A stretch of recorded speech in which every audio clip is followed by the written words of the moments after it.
Hello, one and all. It's that time again. The road to Red Bull Wololo qualifies. 4 seats remain on that road, and by the end of the weekend, they're going to be filled. I'm, of course, KP. Joining as always, the wonderful Crackety Where. I don't know exactly where he is right now. A new library? I'm at the it's known as the Bürgeramt by now. Just the it's I don't know what it means, but that makes me hungry just hearing you say it. bureaucracy manifest right here. Oh, It's a lot of folders in the background. They're not mine, but I get to watch over them for the time being. Nice. I like how they've gone the other extreme to fix your name, giving you a space, an exclamation mark, the whole kit and caboodle. But we're going to be going all kinds of here's, there's, and everywheres here because people from around the globe are looking to try and get themselves a shot, an opportunity to make it to the London event. Of course, before we even start talking about finning the herd of the best, we need to figure out who's the okay, who's maybe the dark horse rising, because we have already got our top 8. We've got our Scandinavian/Nordic brilliance. Now it's just about filling in the empty gaps.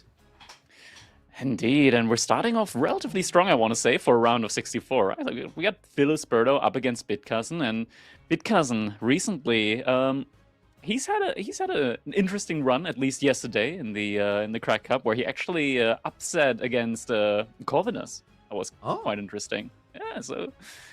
Granted, it was with Ottoman, so how much can you really interpret into that victory, right? It has to be like disclaimer. Yeah, but definitely, like, Bitcousin has been a player that has been putting in the hours, I want to say, into, like, actually improving, trying to get better at the game. Berto has been around for a while, we gotta say, at this point in time. Like, he's had his times every now and then where he, like, gave it a try and whatnot.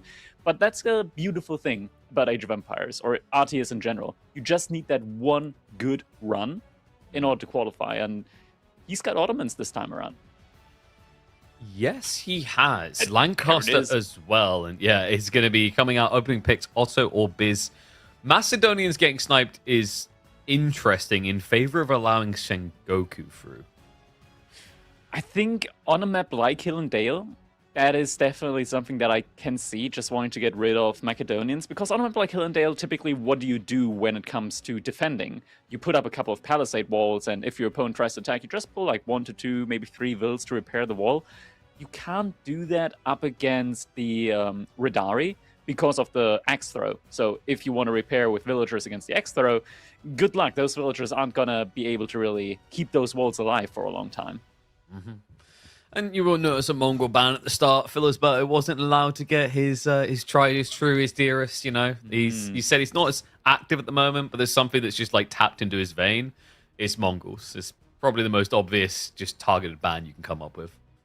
Yeah, it's one of those things, right, where sometimes, or like at the high end, you ban against the meta, whereas in the intermedium, the middle spectrum, you actually want to target ban against the player, because we have so many civilizations in the game in Age of Empires 4, but because there are so many, you can realistically, unless you're like playing a lot or you're playing full time, you can only like specialize in a few. You get like a pool of like 3 to 5 civilizations, and with 3 bans, you can very precisely target ban against individual opponents. And Berto, he's known for his Mongols. So as you said, a Mongol ban, that's a tactical decision right there. Yeah, especially with like the map pool, right? Hillendale is a bit of an unorthodox one, but not uncommon. Frisian would have been a great map for them. And, someone who specializes in a civ like that is going to whip out Dry Arabia. So there isn't really a map where he'd be like, oh no, this is a terrible idea. I'd never Mongol this game, Crackety. Surely not. Surely not. But Berto, he enjoys trade. And on a map like Hill and Dale, where trade is definitely an option in the back of the base, it's like one of the best trading maps for Mongols. You kind of don't want to take the risk of facing off against them. So you're saying it's time for a Sultani trade network? It would kind of fit into Berto's general playstyle. Would I advise for it? Probably not, mainly because the Twin Madras, of course, just supplies you with so much food, an insane amount of food. And what is the number 1 unit that you want to make as Ottomans? You mentioned it earlier, KP, the Sapahi, heavy food cost unit, and just having the ability to spam those in the mid game it's invaluable. Yeah, I mean, it's the bread and butter of this Civ, right? It's interesting as well in this matchup because you think, oh, Yadi cavalry, wow, they specialize in dealing with cavalry as a light cavalry. This is perfect. And then you realize actually they can't mirror the Sipahi damage for damage. Those boys are in a league of their own. It's one of those few units in the game where, sure, you've got like a specialized horseman, and you would think, it just does what a horseman does, but better. The answer to that is yes, but it also fulfills a whole slew of other roles. So the Sipahi is not only anti-ranged, not only anti-siege, it's also a frontline unit, anti-men-at-arms, anti-spearmen, anti-everything. You can kill knights with them. It just does it all. It's expensive, sure, but once you have a lot of them, you can take any fight with them. It's a unit that scales phenomenally with mass, and honestly, it's kind of frightening just how good it is in the current cavalry meta. Yeah, especially when you think about a lot of those cavalry metas, think about the idea of going castle and getting knights out. The other thing you have there is you have the meta point that comes in that allows you to then dive them when they're trying to attack, which we've seen a lot in the past. Like, Sipahi really do just feel like so many roles, and in conjunction with things like that imam timing, you know, you're talking about we're in a cavalry meta. They have the best light cav in the game, and we are very quickly coming to appreciate just how ridiculous healing and feudal age can be. I mean, they're ticking a lot of boxes. Yeah, it's one of the situations, because the Sipahi also have a lot of bonus health on them, it is much easier to keep them alive. You just pull them back, you heal them back up inside of your base, boom, new unit. Infinite resources value-wise on the units, and it just makes it so much easier. When you have a horseman with like 35 more health, it's easier to pull him back, as spearmen need like 2 or 3 more hits to take him down by comparison. Hey, but he's not alone, all right? That Sengoku, they have got infinite resource value with healing as well in the feudal age. True, but then you forgo the shinobi. Genuinely though, recently I've kind of come to the conclusion when I played them that maybe the Ryokan is not that garbage after all, because guess what they don't have in Castle Age? Their monks don't heal, actually. They can't heal. Yes. It's such a... Like, I made them, I was like, what do I do with this unit now? I can't heal my units up anymore. It's like, it's a very weird one, right? So like we saw Ibids versus Sengoku, I think Ibids versus Macedonia is another example of this. We saw them like the other week where like they have these very, very tanky units versus the Civ that can heal, but the stats are worse than the cavalry. The way that trades out is like, oh, Ibids can win that if they just keep trickle trading, whereas Macedonians have to hard commit. I think Sengoku can feel the same way, right? Like, you don't have the deflective armor so that you can walk away with 100% HP all the time. You just have more health and more speed. But with that, you need to do something sooner rather than later. Yeah. Genuinely, I think, like, Sengoku English is probably one of the best compositions for 2v2 team games at the moment in the game. Like, you have the Abbey of Kings in there as well. Suddenly, you can make up for the fact that you can't heal your knights up easily in, like, a 1v1 scenario. Certainly, this is a 1v1 game, but... just thinking of, like, this is one of the cool things about team games, and I wish we get some more team game tournaments. Hopefully something like that could be happening in 2026, but yeah, we just have so many different civilizations, and they're all so unique at their core at the moment that we've got so many different matchups. It is kind of insane when you think about all the different interactions here, because this one, we've got, like, Sengoku that get hand cannoneers in Castle Age. Ottomans also get hand cannoneers in Castle Age. They kind of do a similar thing there. The issue is that the Janissary does bonus damage against all sort of cavalry, while the Ashigaru hand cannons from Sengoku only do bonus damage up against heavy units, like a crossbow unit. Yeah, it's a very weird one, actually. The Ashigaru were really crapped on at first, but the last 2 or 3 weeks I've started to see them coming out, and when they do, the game's always a win. Like, when there's a transition you for rely on the daimyo, yeah. If you fight like with them without a daimyo, they need that attack speed bonus. Without it, their DPS just feels incredibly poor. They are surprisingly tanky as well, actually. Like, was it, I think, 95 base HP compared to the 80 on a crossbowman? Yeah. It's a little bit more. Makes a difference of surviving 1 additional hit from a knight. Yeah, and then also I guess like in archer trade-offs with them, right? You go into the Yeah. tate. If you get to that point, I think you feel pretty good. It's just a very polarizing style, I think, because like you go from being full tempo aggression, rushing across the map, knights everywhere, and now you've got this really slow dude with a gun who will walk at his own pace. You never tell a guy with a gun what you want to do. You do what he wants to do. That's just the rules of convenience store robbery. Exactly. And on a map like Hill and Dale, I think that this is going to be one of those situations, of course, where players have a little bit more time to like play into their specific game plan. So these kind of like macro army composition, timing decisions, all are just a lot more important on a map like Hill and Dale. They feel like they matter just a lot more compared to, for example, when you have a map like Cliffside, where you're right on top, like opposite to each other, very little distance between each other, difficult-ish to wall at times as well. Yeah, Hill and Dale just really allows you to build up and go for your game plan. I think the interesting thing is, like, you know, some civs on this map, the classic strategy was just rush them, block out their gold, even if they try and tech. Sengoku's like a polarizing civ for that. Like, you can block their gold, but if they have enough to go Castle Age, they now have gold. Infinitely. Yeah. Forever.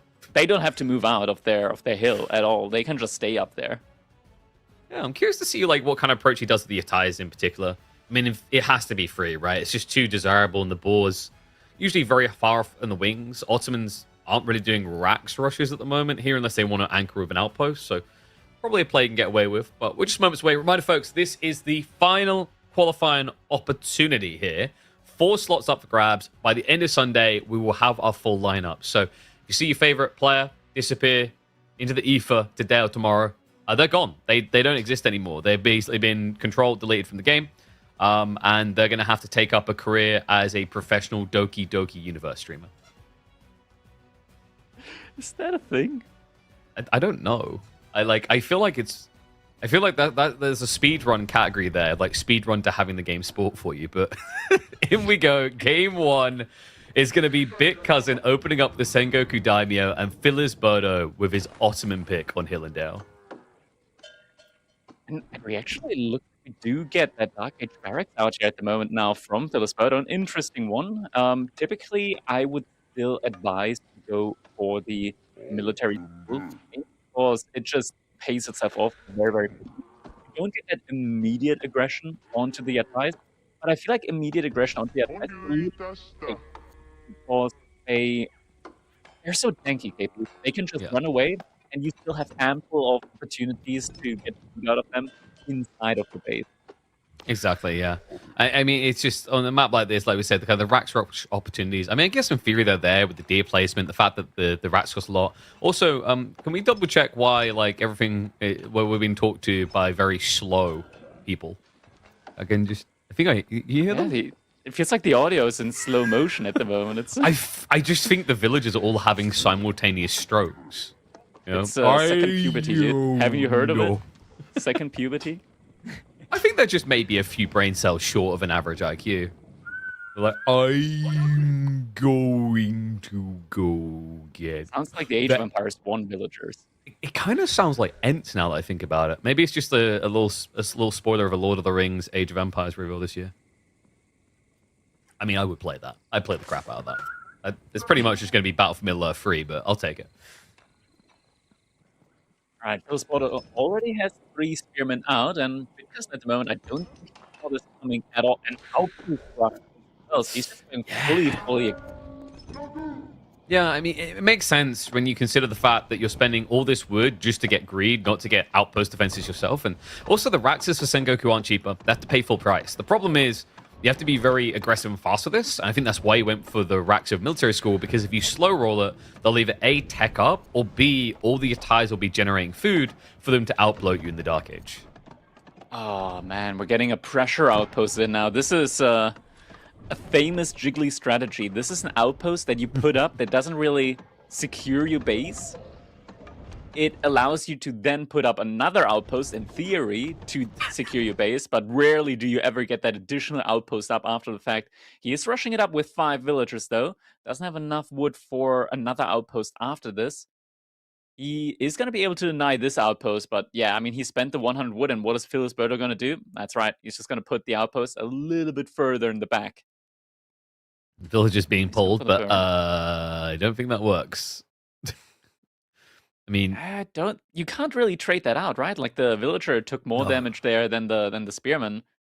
So really, the only option that you have is get another outpost up. But yeah, he doesn't have the wood for it, and this is the difficulty with the pressure outpost. Yeah, this is just very unusual. Like even free now, it feels like you need 5, 6 bare minimum to kind of get justifiable time. Because now, like the delay here, I mean, just 2 torches. Billy, he's waiting for that He's pulling dive, more. and this is better. This is better. 5, that's gonna be Oh, he enough to force cancelled it. Yeah, has to go Yeah, back. Phyllis can't. He lost a lot of the wood there, and yeah, he's just gonna put up another. Oh, Bitcousin, he still doesn't have the. He's got enough gold almost. I want to say to just buy a little bit more wood and go for that second outpost right in front of the gold. That would finally like secure it, and then he doesn't have to idle out 5 villagers the entire time. Yeah, 'Cause and this is hurting his economy a lot at the moment. well, it now hurts a lot because the difference here is like the outpost should not be able to protect, as you can see there, right? It actually requires Phyllis Berto to dive in. He's trying to bait him into a bit of an overcommitment, but actually in the end, it feels like Phyllis Berto is just going to burn through all of his wood for this. Now, he is looking a little bit better off for a tech up at this rate because he already has gold gathered. The issue is going to be on the food Cancels front. it again. Mm-hmm. Yeah. Dude, these outposts, I mean, he's been idling these 5 to 6 villagers tremendously. Tremendously. And this is a perfect game now for him to go for the Ryokan. Okay, I'm sorry I had Surely. to. I mean, Yeah, technically. Technically. What is this? What is okay, we're getting He an brings the additional villager Yatai. pull. I love that. He's trying. Like, I That's wondered a body- about it oh my earlier God. to try and get in Yeah. the way. I was a bit surprised he didn't try it sooner. It's like having a ram in your army when you're fighting off against melee units because for some reason, like the ram has the same level of priority as other military units, but it's so tanky at the moment that you can use a ram to just soak up damage in a fight against Yeah. melee units. Ranged So, units will ignore it, but melee units do not ignore a ram. No, and we've now got what, third outpost attempt? Oh, there's a cancel on the way, right? It's more like a 4th at this point. This is getting ridiculous. Bitcousin, he still has a long way to go on the tech up, and he's running out of health bars to throw at this, actually. Yeah, it's an icky situation here for sure, and the issue behind this is that he still hasn't gotten any more villagers onto wood in order to get an additional outpost of. Yeah, at this point, it looks like he's just going to forsake this position. He's got a little bit of stone in, so at least he'll be able to get the arrow slits emplacement in on his outpost. That, at the very least, is going to mean that Phil Spider isn't just going to be sending the spearmen in order to torch down the Mitsuri, because torching down the Mitsuri is an immense amount of value. Mitsuri is where the Sengoku Daimyo scales their economy. So if that gets taken down, they actually lose out on a ton of income. Yeah. And here's an interesting thought for you. We've got all these low HP villagers. Bitcousin did not choose to go for Ryokan. And, luckily, Arrowfire is going to be fantastic here because Ottomans definitely don't have a player in the feudal age that's really good at tanking arrow shots.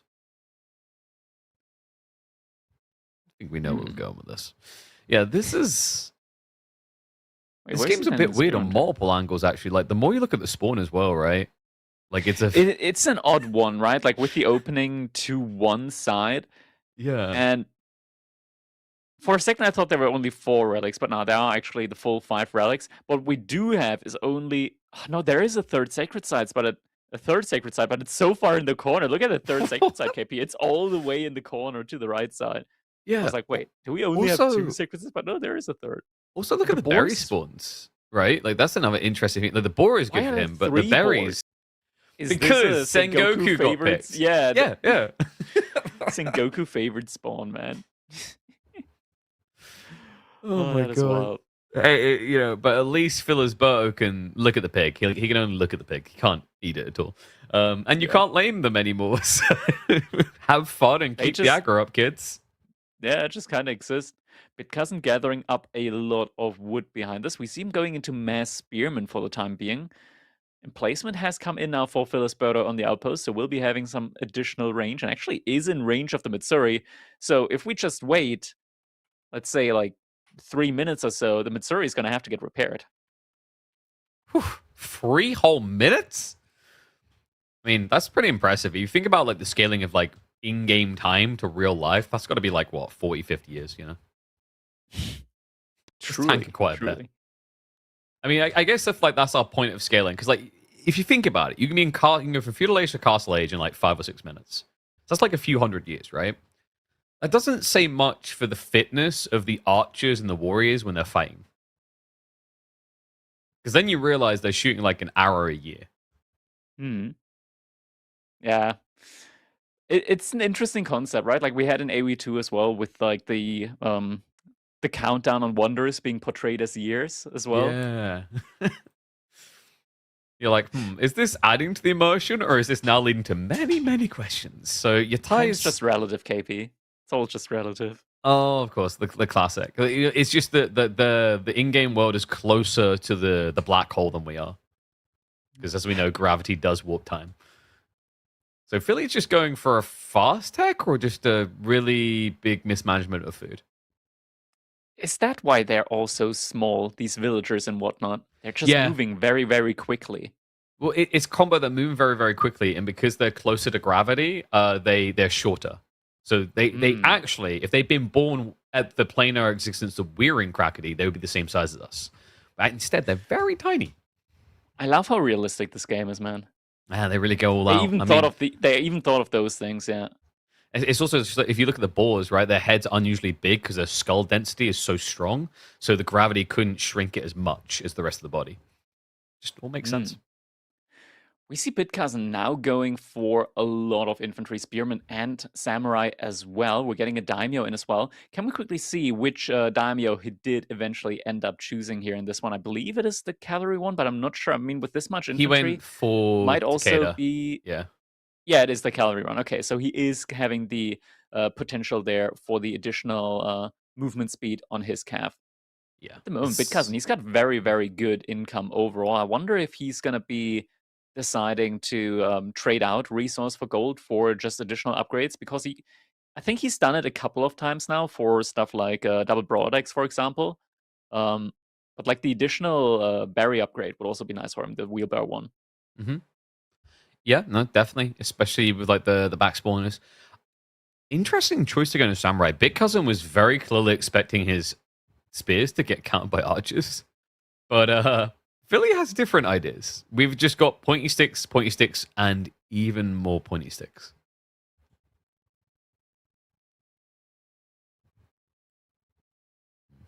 Yeah, a lot of supply at the moment coming out from Phyllis Burrows. 6 more in the queue behind this. We don't have any imams yet, though. I was just about to say the grenades have a lot less wallop and impact to them when there's no audible sound for them. We should just force production to just add in like audio clips behind the scenes. You know, just full on World War II grenade explosions.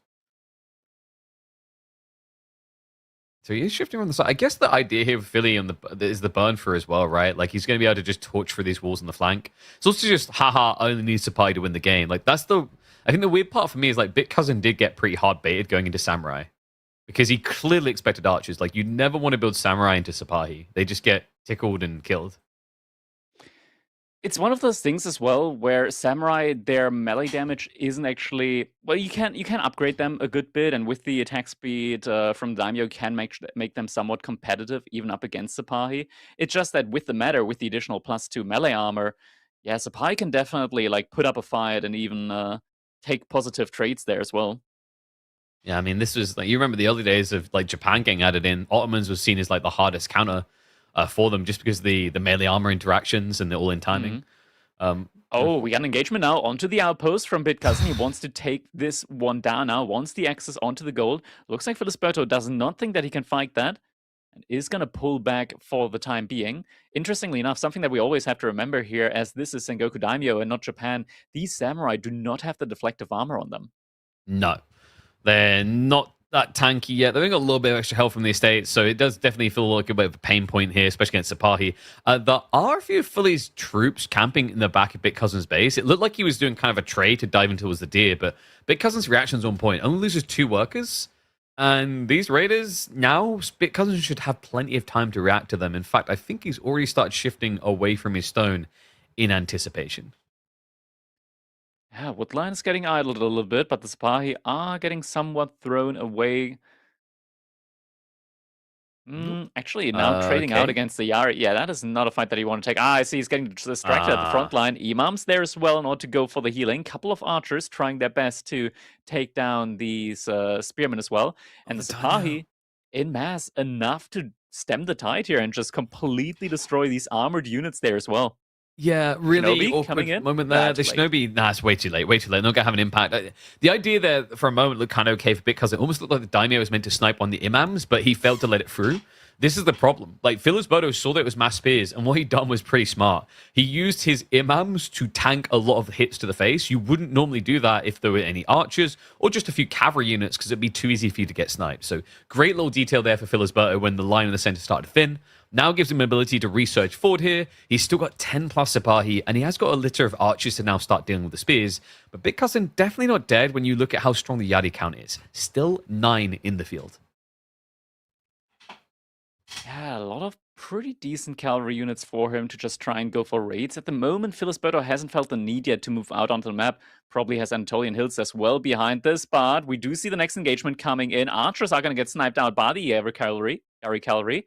Matter as well in danger, but has a lot of health, so might be fine at least for a little bit. The Imam's getting sniped out. And the Yari, they get the bonus damage against the meta, so easy snipe there for them. So just stripping away all the auras, Phyllis Berto all of a sudden with just one priest and a double up on military count in favor of Bit Cousin that should allow him to start pushing. The only upside after that for Philly is the Sipahi have rotated into the base, but there's a mirrored reaction to that. It doesn't feel like they're ever getting in, and he no longer has a way of fixing that damage.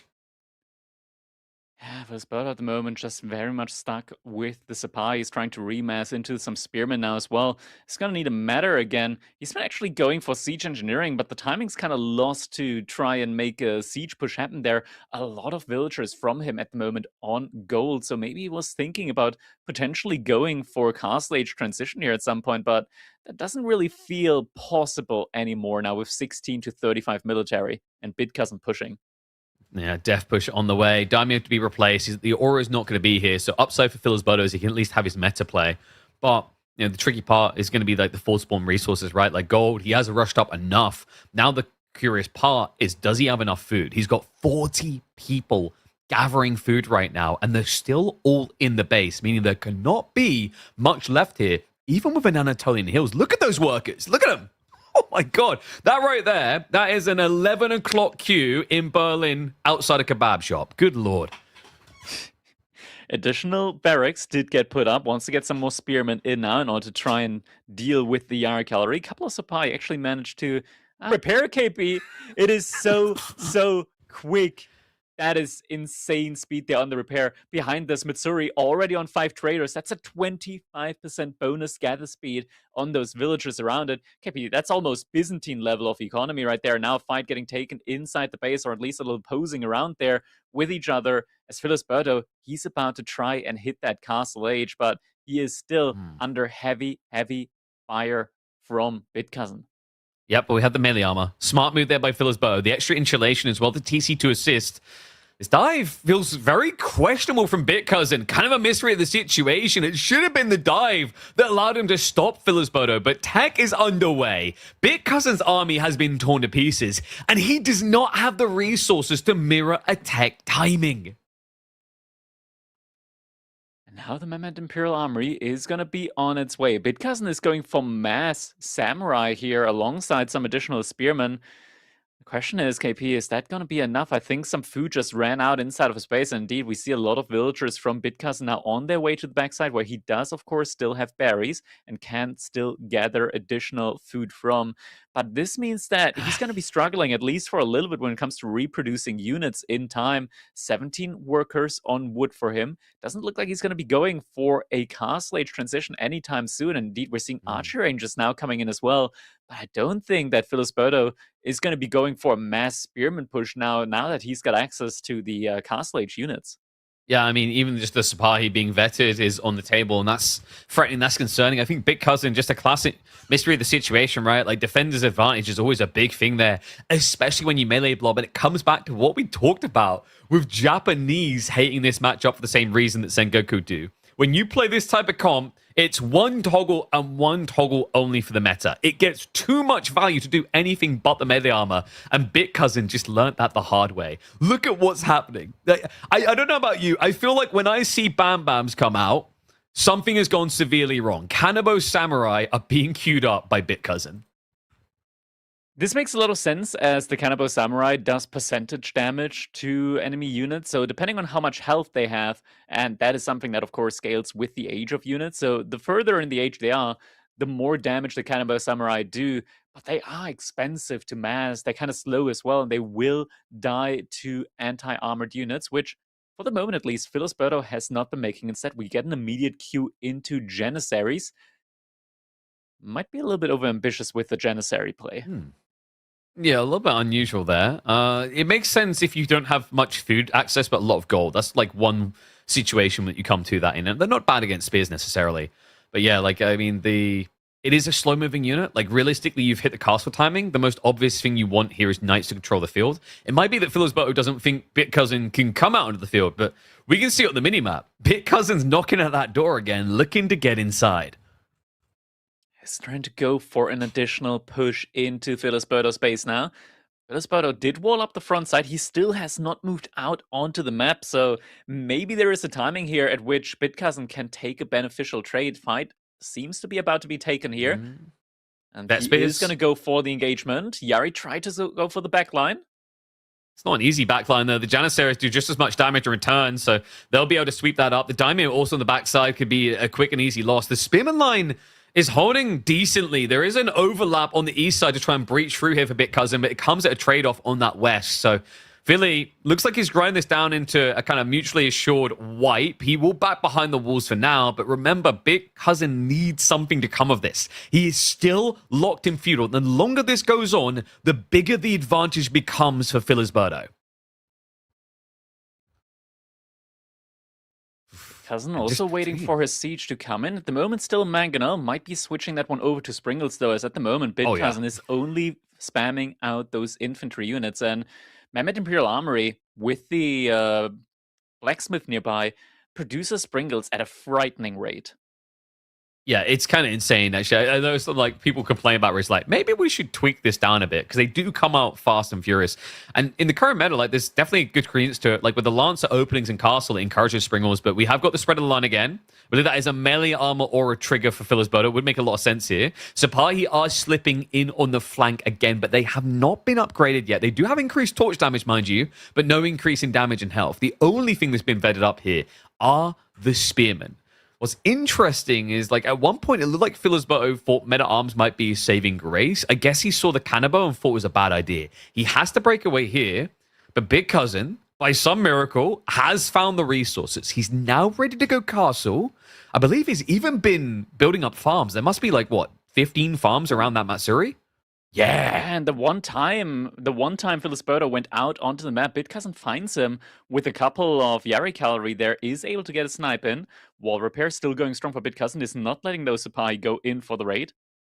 And Bit Cousin, he does have that double upgrade on the berry gathering, on the wheelbarrow. So Takasaiku's in, he is getting that additional food income just as the berries get depleted here. But that influx of food that he got there is making the difference here between him now being able to go to Castle Age or not. Yeah, and now we have Phyllis Berto having to move out to secure his corner of the deer and the berries, but Sake Brewery is coming through. You know, we talk about Mehmed being a very good landmark, but come on, let's be totally real. If you had to choose a Castle Age landmark to take on a date, I mean, some people are going to say Regnitz, but a good backup option to keep in your pocket is always Sake Brewery, one of the most resilient and powerful landmarks, and just complements what Sengoku want to do in Castle so well. Phyllis Berto behind this, though, up to 18 Janissaries now. We're getting to that critical mass where the Janissary is going to be able to one-shot even the Mounted Samurai, and with the Matter there in the army as well, the attack speed, they're going to be firing rapid fire. I mean, 18 in total as well. Like, what's the easy solution? Bit Cousin, he could go Yumi. I think he needs to see just how big the Janissary commitment is, though. And even then, needs to be a little bit careful, a little bit delicate, because the Sapai have been vetted into now. So Phyllis Berto does have a solution against Yumi balls.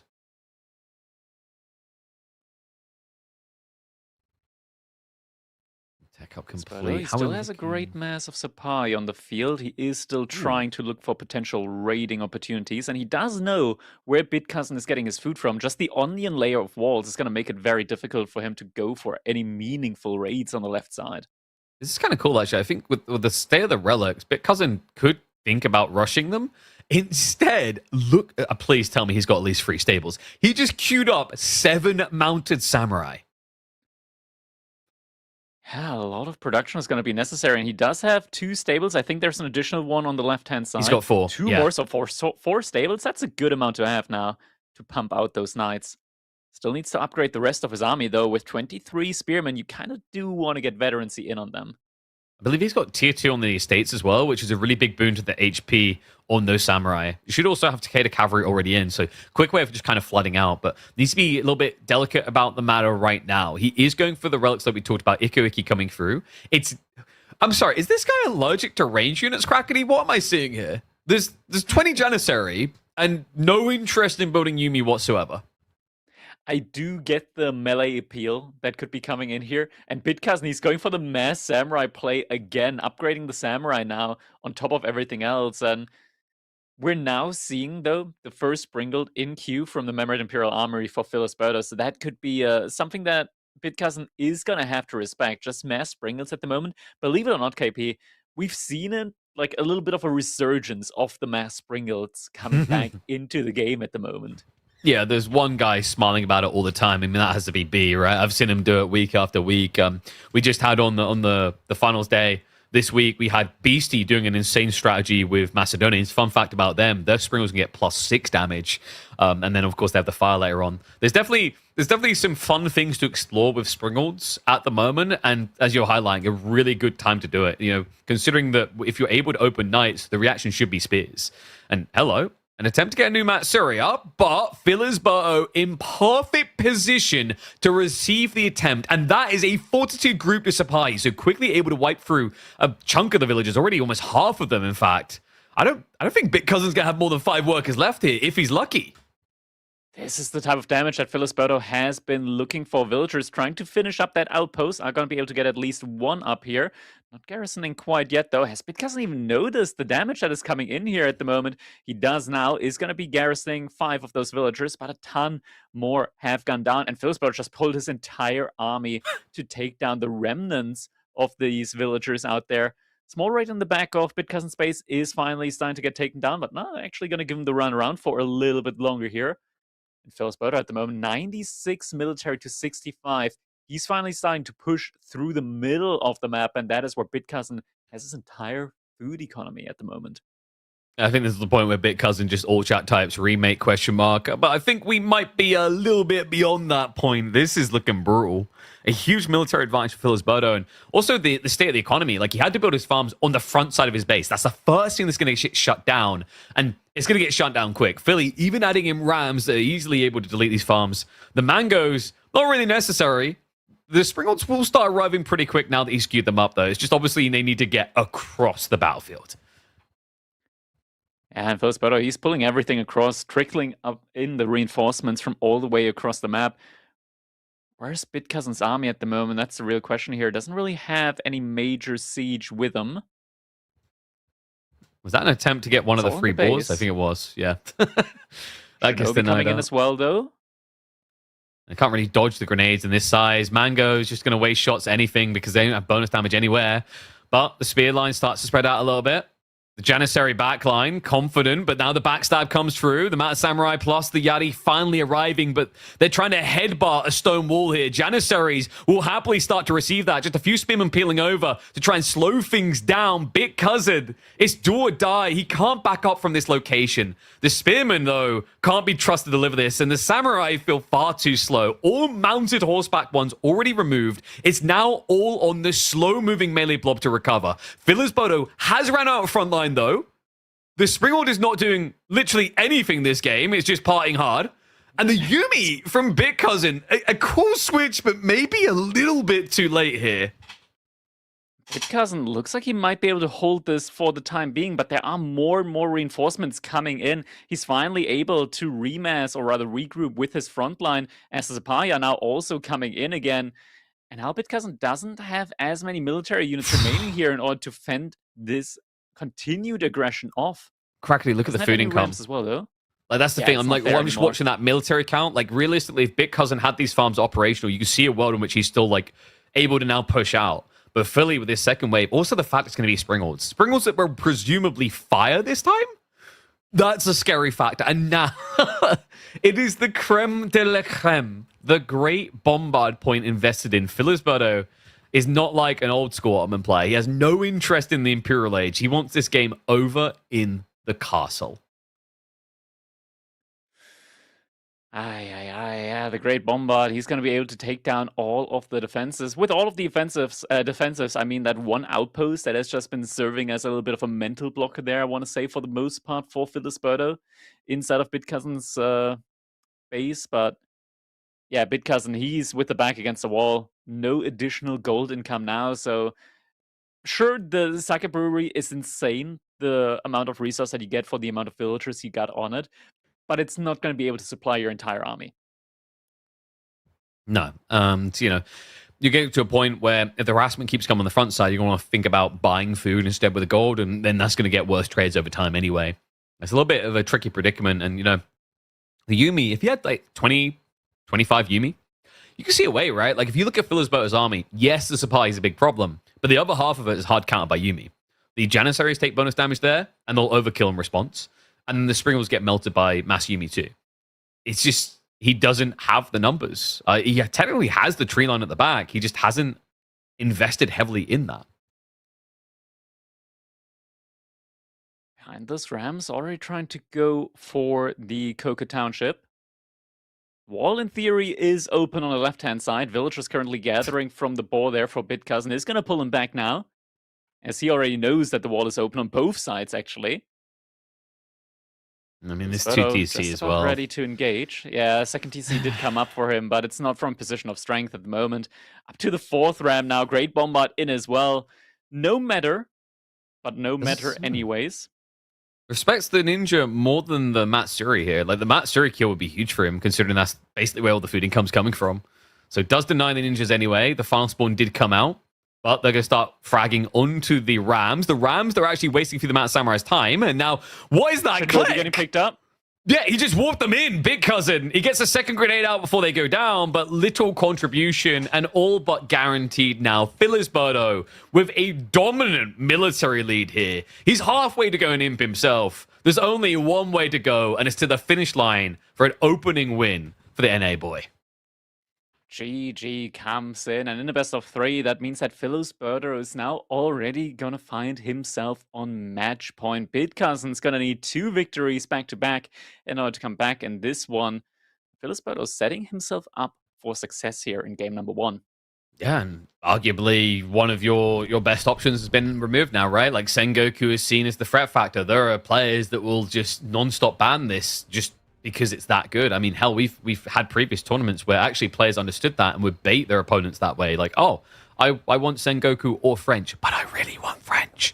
And they would just keep getting the picks they wanted. So, BitCousin going to have to dig deep here. I mean, Berto, Ottoman's discard is a strong card revealed, sure, but he has what? Lancaster? I remember that from the draft clearly. That's still a dominant pick, especially when you go out like the top 10, top 12.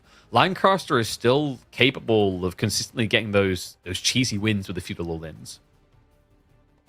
Yeah, Lancaster, they do have that option at the end of the day. They are one of those civilizations that still has a very, very frightening feudal all-in. Not just against civilizations that want to go for a greedy fast castle or for greedy boom, but even against civilizations that will respect and try to get their own units in. The House of Lancaster many times can still just flood so many units that many civs just cannot keep up with it. We are now looking at the replay along with some nice little JavaScript bundle being on the screen there. Now, it's really important to understand that this bundle is static. You can tell that by the fact that it's not moving, and it even says so in the folder structuring. So really good clarity there. The 45335 just indicates just how much sake brewery could be drunk by the Sengoku population before they start to feel a little bit tipsy, which is understandable too. And the let in there is just a little reference point towards Marine Lord for the Red Bull Wololo qualifiers, because French have been dominant in Red Bull in history. So we thought we'd just use a little bit of French there. So yeah, that's pretty much everything. On the right-hand side, also just giving a little bit of perspective to the massive size of this message as well. And also, there's a subconscious message there. You lose a game like this, you don't need to scroll, but you need to hit the bar, because that had to feel like a bit of a rough one with the way it was being played. Outside that, the red background just indicates the filtered blood of all the people who fall victim on the road to Red Bull Wololo. Also, funnily, little fact about London itself, if it wasn't for the immense amount of water filters we have on the riverside, that would actually be the color of the river. Is that because of the London subway, or? I think it's like more of the subway and the sewage system of old, and like there's a reason you don't want to drink the London river water. It's very much not advised. Fair, yeah. You know? Like, don't get me wrong. If you don't want to talk to someone, you could gargle some of that stuff, and your breath would be so bad they wouldn't come near you. So that could work. Yeah. And he did try to get the Lancaster pick. Isn't that gonna settle for French? And French against Macedonians, that's an interesting 1 KP, I want to say. Of course, both civilizations can blow up into the ponds here. I wonder, though, mainly because a map like Frisian Marshes is not available on the ladder, like, at all. There isn't any map that is comparable at all to Frisian Marshes on the ladder, I want to say. Other than from, like, the pond perspective, Ancient Spires, maybe, but that's reaching. That is reaching a lot. That's a stretch. Like, calling Ancient Spires like similar to Frisian Marshes. Sure, there are ponds on both maps, but you say that and it just feels wrong. It just feels wrong. Did they make a Frisian Marshes in game that nobody likes? I forget the name of it. Wetlands. Yes. That's it. Yeah, let's say about that. At home. Yeah. I mean, thinking back to this fight, forgot about that one. I mean, we've probably seen it on ladder in a while. Yeah, I don't think anyone wants to see it on ladder. But like, I think the point you were getting to there is that technically this should just be a crap show, because neither of these guys get much experience with it. But it's not entirely true, right? That Bit Cousin, he's been playing the KPMMs. I'm sure you said he was in your tournament. Don't know if you have Frisian, but like he has been putting the practice. Phil's Bow is usually like trying to turn up in like a corporate black suit and say he makes too much money to scrim, so he probably doesn't have as many hours in practice lobbies on this map. Yeah, the point that I want to get at is the question, like, typically players, they do want to go for the pond play, but I'm wondering if one of these two might be thinking, I'll just ignore the ponds and go for super fast aggression. Typically, that doesn't really work out for the most part, unless you can like find a great timing to immediately shut down the water play from your opponent. But if you don't find that opportunity, if you like maybe you find the initial pond, but the villager snuck through and he's getting ponds up, like docks up on your side, you kind of start falling behind more and more as the food income skyrockets from your opponent. Yeah, it's an interesting one in this matchup as well, actually, just in general, the food aside from the fishing, because Mass Spearman is surprisingly effective, but it has we've had it a few times now popping up.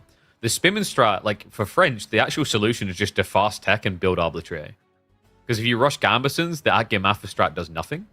So like, yeah, this is timings though. Like if you're talking about just raw French knights against raw Radari, I'm backing the Vikings to win that pub fight every day of the week. Yeah, Radari, they're one of those units in the game at the moment that is just like we talk about knights, and when we look at knights, right, like they don't do bonus damage to anything. They just have very high base stats. They're premium unit, let's put it that way. Enter Radari, where you take those really, really high base stats and you just increase them even further, and it starts skyrocketing to a point where you can make the counter units, you can make spearmen, you can make crossbows. They're gonna trade efficiently to the point that, honestly, I've been in that situation where I was just fuming, trying to make the counters, respecting the unit, and trying my best to counter around it. It doesn't matter to a certain extent. It's insane just how well the Radari scales with the stats that it's been given. I mean, the stats are insane that it's been given, right? And like, on so many levels, it's faster than standard knights, but it doesn't have a charge. But is that a bad thing, considering it has higher base damage, a better attack speed, and that means you can't brace it properly, right? Like, you can't block a lance charge at all. They just get up in your face and beat you to death. And then there's the scaling. When it comes to pathing as well, you have like the front side attack normally, but then you just drag select box the ones in the back, and you give them the axe throw ability. Suddenly you have 100% of your army active, even inside of a choke point. You put down the runestone as well. They get additional speed, they get additional damage, and it's pretty good. It's pretty good. It's pretty insane. I think I've seen. Yeah, I've seen players like legitimately like limit test this unit, and cost-wise, it out-trades Cataphracts. It out-trades Cataphracts with Hippodrome. It out-trades Elephants.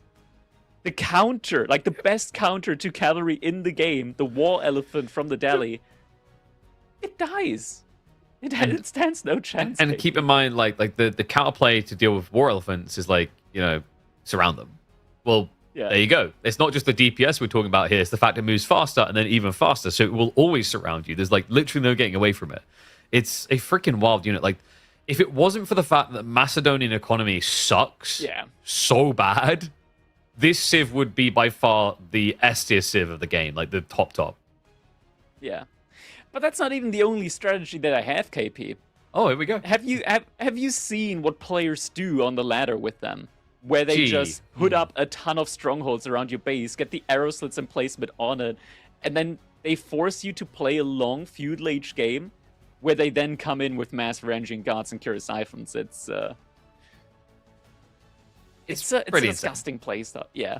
I mean, even if you get forced to diversify, like either one of these strats, going Bog Mafra is really good because of the penetration as well. So it's like, let's say you're a feudal knight Civ. Like, I could play Spear Archer, and I actually kind of like, I hard count you and soft count you. Like, there's lots of different details. Like, yeah, I think they're probably going to have to nerf the military elements of this Civ, but they're going to have to buff the economy somewhere, because, like, you can feel it. They'll fix it, and then it'll be, like, the trashiest Civ in the game. Yeah, we'll have to see exactly how they attempt to tune it. It's going to be an interesting one, no less, I think. Like, Macedonia's a very, very unique civilization overall with the way that they do scale, of course, with the war camp as well. We'll find exactly as we're jumping into our game number 2 now, between BitCousin and Berto. BitCousin playing as the Macedonian dynasty, and that war camp is going to be the first thing on the menu here. And we are seeing the early dot coming in from him. And we are hearing sounds. They have arrived. That's right. So we are going to get the opening replay. Berto can't really do anything about this. I mean, you can Dark Age Spears, but do you ever want to, French, right? If anything, it feels better to either mirror the pawn play now or just take the fast tech. It looks like it's not going to be the fastest tech, though. Berto even getting that early Dark Age wheelbarrow in. Still has a lot of villagers on gold, though. I think he might actually overgather a little bit on the gold. He is gonna probably eventually scout the dock. Like, it looks like he went past it, but I'm not sure if he actually saw the dock play from BitCousin earlier. We do, of course, have the scout trail there that tells us exactly where the scout has gone so far in the game. Tells us the exact story of what the scouting is going to look like here. Looks like BitCousin is going to get a big majority of the sheep on the map as far as the minimap is concerned. And yeah, Berto does see the dock play now. Well, we did say it, Philly. He doesn't, he doesn't really have time for scrims. BitCousin, he understands the trajectory. He's been practicing more on this map. And I got baited. We do not have sound. Today is a deaf awareness day. Okay, we need to kind of take a moment to step out of our because we have ears, Crackety, and we come to not appreciate them. Right? Imagine you're a player and you're playing the game at the highest level. And you get raided and nothing goes off. There's no ping alert. We're just giving a little bit of insight into what that's like. Man, I'm starting to see color and hear sound. Wait, no, that's actually the wrong way around. That's the right way around. That's not what I wanted to say. Well, that failed. You tried. Just like Philly tried to get sheep. This is looking like a depressing haul for a guy who's going for no dock play. Yeah, he's gonna find some in the bottom corner there at least, so that's a little bit of food. You spawn with a good amount of sheep all around your TC, so at least he's gonna have more than enough in order to age up and keep all of these villagers working for the time being.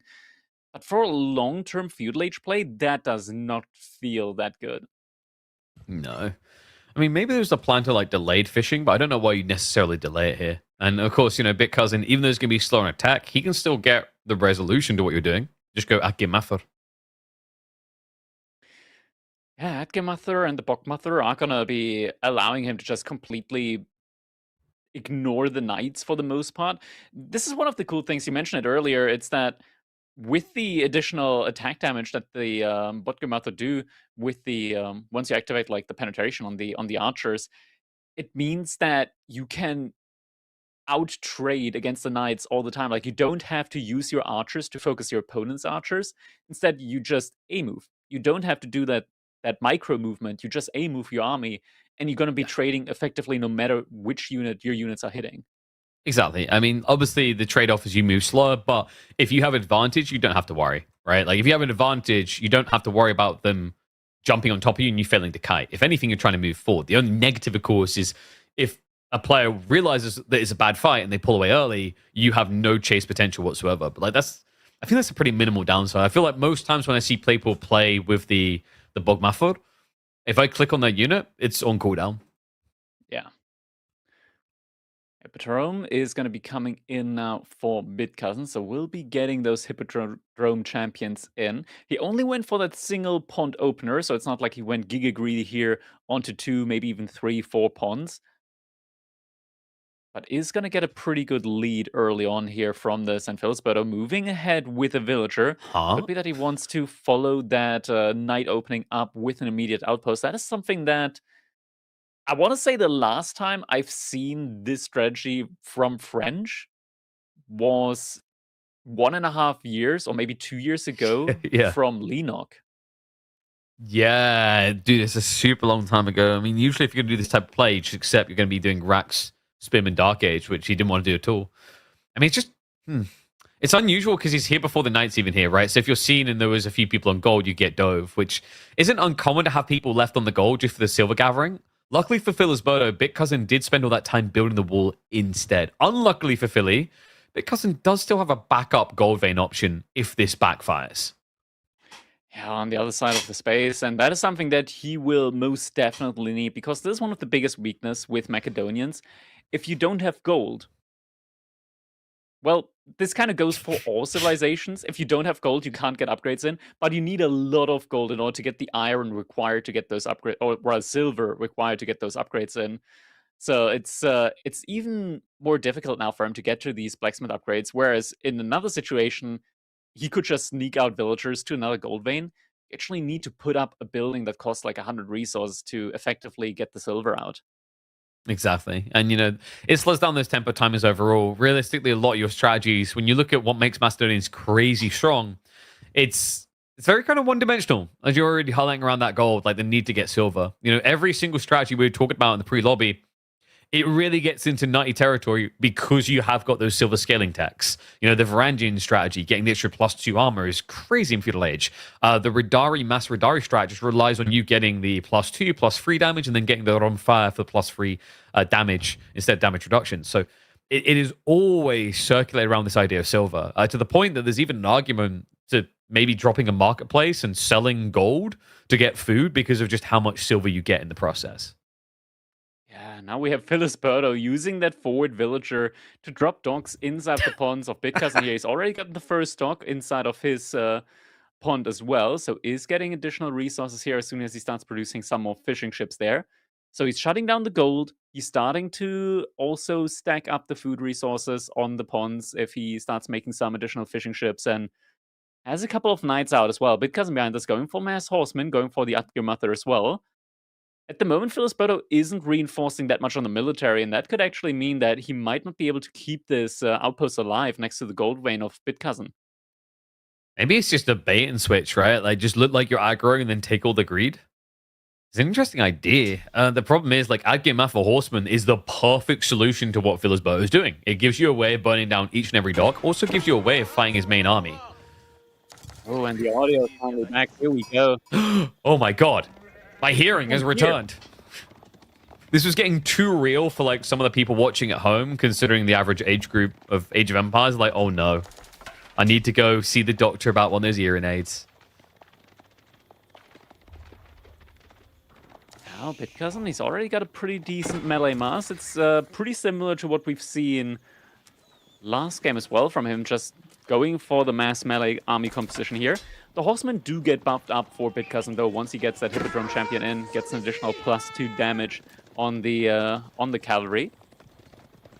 I feel like Bitcousin has never played Ranger/Archer class in an MMO in his life. Like, he just... Game 1, there were so many reasons and points where maybe Yubi could have made sense. Ignored it practically the entire game. And I think we could get the same here, but like in fairness to him, it does make sense to neglect it in this matchup. Experiment here in order to make sure that Berto cannot stay over here with his knights. And as you mentioned earlier, KP, we do have to move out onto the second gold vein here. Arsenal also coming in, so we'll be able to get that silver trickle. I want to upgrade those units. Knight on his own can't really do anything about that, so at least gets the information. Berto, of course, now adding in archer ships to protect his own economy. Bitcousin, a little bit limited on that fishing. We have to remember he did win the sheep haul, so he still has food aplenty in the base for the time being. Still a couple of sheep remaining, yeah. Berto already had to move out to some berries. Mother able to get the brace in. Yeah, it's not able to get the chase down. The interesting thing is they will soon, though. If we check the Hippodrome, there's a little bit of time still to go, but we have to remember that Radari champion. It's the critical ingredient. That's when Agimafur become the true wolves hunting those little chicken knights. It's interesting, if we check out the war camp, Bitcousin has actually switched that one over to the Botgirmother, so we'll be getting archers in from the war camp should his main army go down. Interesting. Maybe a little bit paranoid about a 1-1-1 comp here. You know, the horsemen, especially when they get that buffed up 2 damage from the Hippodrome horsemen, can pose a threat. Also notices now that Berto has docked 2 pawns on his side, and actually with 2 galley ships as well. It's going to make it a little bit more difficult for Bitcousin with his mainly spearman-focused army composition at the moment to take that down. Berto fully reinforced that outpost next to the gold vein from Bitcousin. He could just go for a hero siphon. It's a pretty powerful play here. Obviously a little bit paranoid because of the knight, so you kind of have to babysit it if you did commit. But the flamethrower rams are super effective for many things, including taking down an outpost. Instead, only 1 unit inside of it. Yeah, he has no patience. Just go straight with the burn. And remember, he's got the scout, right? So if he has the Hippodrome scout there, which I don't know where he is right now. Yeah, where is he? Not here. Did he not get the memo? Like, we have something to do this Saturday. He's missing out on a lot of burn damage, actually. He's still getting it in quite quickly. Not a single unit went down after all. There was only 1 unit to fire arrows inside of the outpost. Berto, he doesn't have that much military out on the field, like, at all. Looking at the army value, it's almost 50% behind there. Yeah, and it's also, this dock is kind of a redundant featured target now for Berto. Like, it's already been tapped. You know, the fishing boats can't just grow wings and fly into another pond. There is a second pond that I think Bitcousin has been aiming for. I don't know if he actually got it online in time. Walls now coming up from Philly is interesting here. Bitcousin, he has got military momentum. We'll look to flex it. Dives on towards the goal. We'll idle them out there, so no more knight production going to be feasible for Philly. Just a few spearmen. We'll be able to hold the choke point. So Bitcousin will slow things down because he didn't actually bring the spears with him as well. He left them at home. Seriously, where is the scout? It's actually kind of tilting me now. Because the thing is, he's not seeing a lot with those. Yeah, it's over. No, that's the champion. No, that's a champion. Yeah, that's a Radari champion. Is he? What? No, he's not dead. Is he just inside of the back of his base? Please, no. Because it's not a military unit. That's the thing with the scout. It's a scout unit. It doesn't respond to a military hotkey. Or maybe it's in the middle of the map. I do see 1 dot there with... Yeah, he's got both scouts together. Wait, why? Oh, that's a bit rough, because I think he would have seen the deer gatherers if this had been with the horseman pack, right? So it's also, he doesn't know exactly what ponds are being inhabited. That's the crazy thing. Berto's play where he skipped the pond it's reliable but not guaranteed when the scouts rotating the area. But when you're going blind with horsemen like this, the likelihood Bit Cousin sees it is so low. Yeah, now Bit Cousin, he's got such a big army value. There it is. Now switches over to the Varangians, and Varangians in long feudal age, they go up to 6 melee armor. Knights still do decent damage against them though, but once there's only knights, you can realistically activate berserking, and they will trade incredibly well with berserking against the knights. Yeah, I think the idea here for him is just litter a few in with the Adgir Mafar so that the archers can't get easy trades from Berto. You know, force him to kind of like overkill if he's scaling archers instead of A-clicking and killing marbles. Now, push coming in, Bit Cousin. He's tired of waiting around. Philly seems to now suddenly be a big fan of spears, if only he'd done so much sooner in this game. I mean, he doesn't have the gold now to keep gathering up. He's reinvesting what he has in the meantime into knights, but the growing concern here is like food. Food for now is looking good. I wonder if this is where Bit Cousin could have actually just tried to go for a ram. Instead, he says, it's all good you having food. You actually need production buildings to use it. Yeah, Berto now behind this, also adding in farms around the TC as well. He's got a ton of ponds working for him at the moment, but apparently that is not enough for him. Both Knights also going for a raid in the woodland from Bit Cousin. Bit Cousin's going to have to evacuate that, at least for the time being. And demo now... coming. Oh my god, ship. that's a good demo. No, he rallies away. But wait, what? They walk into it! Big hit! Damage. The army low health now, some units going... Suddenly the army value is now in favor for Berto. Knights also doing a little bit of trickle trading in the back, finding some worker kills there. I mean, the crazy thing as well is, remember that this is not your classic Hippodrome from the Byzantines. All those horsemen health bars are staying that way. They never rejuvenate.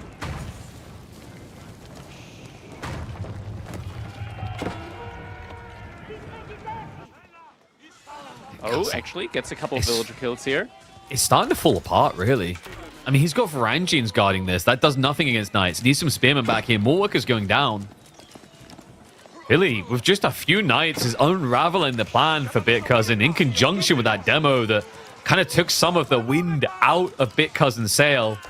Billy now with a 20 worker lead and barely behind when it comes to military. Yeah, the economy is looking insanely good for him. He's almost 1,000 resource per minute ahead at the moment. Oh, Currently, nice raid. Bit Cousin still has more resources collected. Wonder for how long, though. This is now Berto's moment to come back into this. Oh, let's get me archer ship coming out over here. No point trying the demo ship play. They're not deep enough. So he's at least starting to lose that food a little bit. But as you said, Berto is starting to supplement that. He's got farms coming at home. And we have to remember also French TC produces quicker. So, you know, the 14 to 9 eco losses, like, it kind of doesn't really matter here. And we always have to remember Macedonia's weak point is economy. That's the area they can't compete in, so they need to be winning these fights.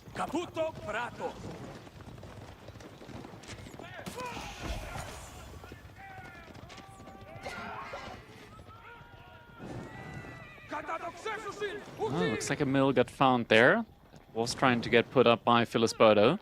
Berto also lost a good couple of villagers, or rather also some fishing ships there.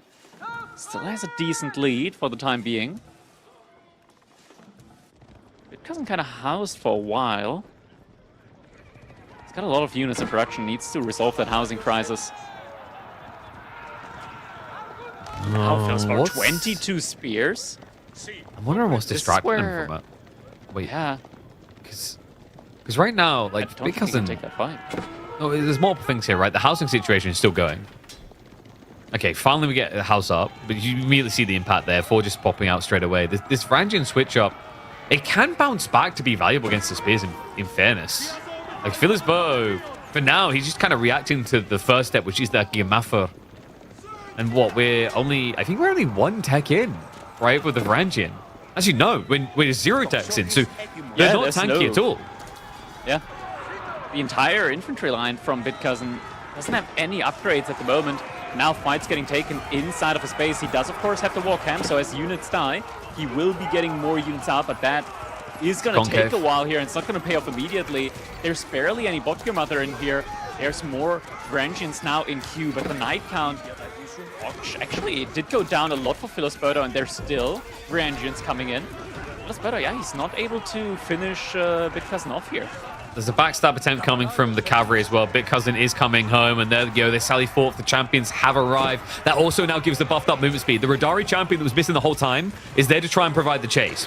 Berto, realizing the state of things, is going to stand his ground. Military numbers still looking decent for the moment, but also very deceptive. He's got 5 archer ships. It's a big fat lie. He doesn't have the military lead. Big Cousin will keep pushing him back for now, but it's pretty much just the champions and a few guard left to try and hold the fort of this fight. Oh, there they are. I wondered where these guys were. What?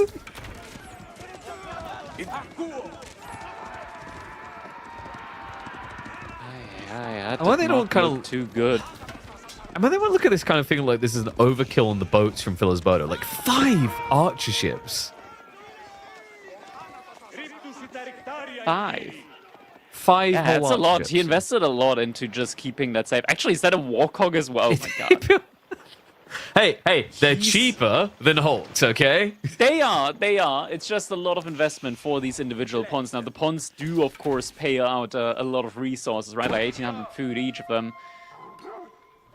But it kind of diminishes the value to an extreme amount if you put up attack ships in every single one of them. Yeah. I mean, 2 demos as well. I think he just, you know what probably happened there? He's like, oh wow, this guy doesn't know what a demo ship looks like. Because that first one that hit, he's like, maybe he'll fall for it again someday. Now the rough part, right? Like, Big Cousin, door might be open for him. He's choosing aggression over tech, though. Which is weird, because if you do want to be aggressive, you've got 1,200 food to spend. So either put it into units, or get on that gold.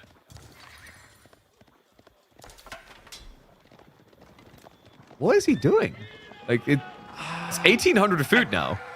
Yeah, it's hard to say. He's floating a lot of it. He did pull 6 over to gold now. But realistically, you gotta pull 20 if you're at such a disparity in the food numbers. I mean, to make it weirder, I'm pretty sure he is gathering berries and dropping them off at a mill really far away. And yet he still almost has 2,000 food income. Alrighty then. Big Cousin will just keep pushing in the meantime. He's a bit too focused on the fighting to be worrying about the economy. Like, seriously, look on the minimap. Between his 2 ponds, he legit just has, I think, a screen. We're done here. Nothing to see, boys. We finished that ages ago. It's lunch break now. Oh, that's why he's stockpiled so much food. He's just accounting for the lunch breaks and the coffee breaks. Very smart. There's still nearby that he could send all of those builds to. Yeah, it's just a little bit of tunnel visioning at the moment here from Big Cousin. There we go, now he noticed. And he's going to fish, isn't he? He's going for the deer. Yeah, okay, the deer makes more sense, but he's got to be careful as there's a pond right next to it from Berto. So Berto is actually going to see this. The good news is, though, he did remember the mill. Wait, is there... Yeah, there's an attack ship there as well. He can't go for it there. Oop. Oh, no. Okay, well, we questioned the 5 archer ships. Berto was like, I was just playing 5D chess. That makes sense. Oh, but a fight gets taken in the middle there. Should have been playing checkers. Knights get cut off from the main army. The archers now get brawled with by the horsemen. No. A melt opportunity here. Big Cousin getting the exact fight he needs. Berto's only course of action to do what put him ahead in the first place. Send all those knights to the enemy corner and don't come back no matter how many screams you hear. Yeah, Big Cousin doesn't look like he's respecting it too much. That's a lot of knights about to hit his base. Workers, they get stuck as well. Good surround there. Pins him down. We'll just scurry away now. Meanwhile, the counter-offensive, the knights go in. Big Cousin, he's too busy focused on drawing blood to save some. Does garrison few the workers, but the gold, no. That is so many builds about to go down. Berto, he's stutter stepping behind them as well. Picks up the majority of the workers there. Only, what, 2, maybe 3 made it through there? That's insane. Now 20 eco lead again for Philly. Big Cousin needs the damage done because the worry here now is like you get idled up and afterwards these knights can come back. They can fight you. Your active Mafia count isn't necessarily insane, right? 20 is decent. But if they get sniped by these archers, a little bit of trickle trading, you're going to be cut off far away from home.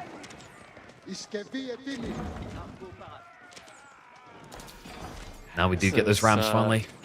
Yeah, these are going to be the Kerasiphons, and all the production here from Phyllis is now in danger. Cousin still massing up more and more of these Atgemather as well, so a lot of Spearmen coming in. Has a good bunch of silver in the bank as well, is almost ready to hit that level 2 armor upgrade on these infantry units as well. Philly, though, he is up to 19 knights. We have to remember, Big Cousin cannot send the military over in small trickles. It's just going to be feeding the beast at that point. So, he either has to back up and reconvene the armies or wait until he's got a decent chunk of units. Or, hear me out, alternative, we just build the army here. Yeah, I mean, that works. He's also going to be able to get these forward outpost emplacements in. Oh, archer ship, though.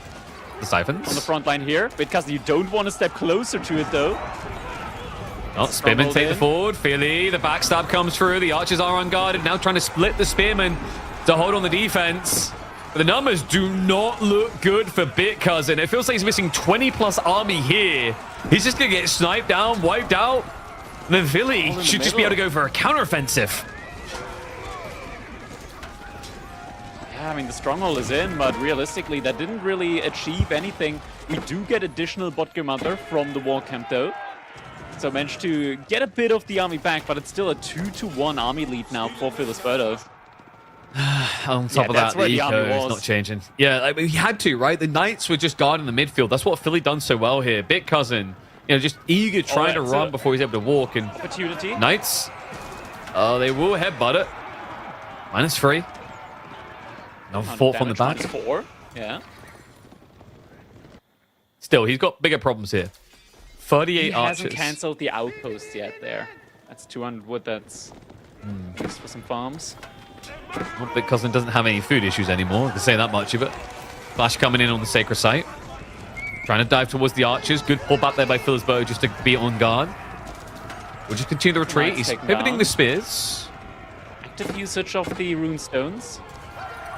He's definitely got enough charges by now, I'm pretty sure. Yeah.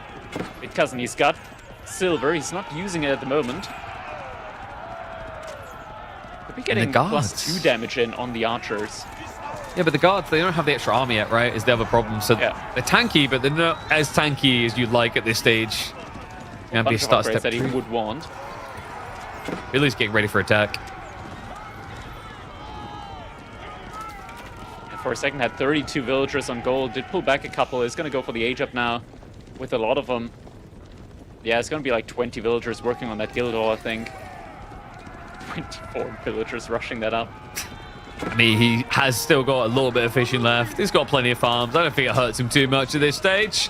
So just marches on in. Archers continue the trades. Bit Cousin on the full defensive. Might not even fully suspect the age up when you see someone fording like this.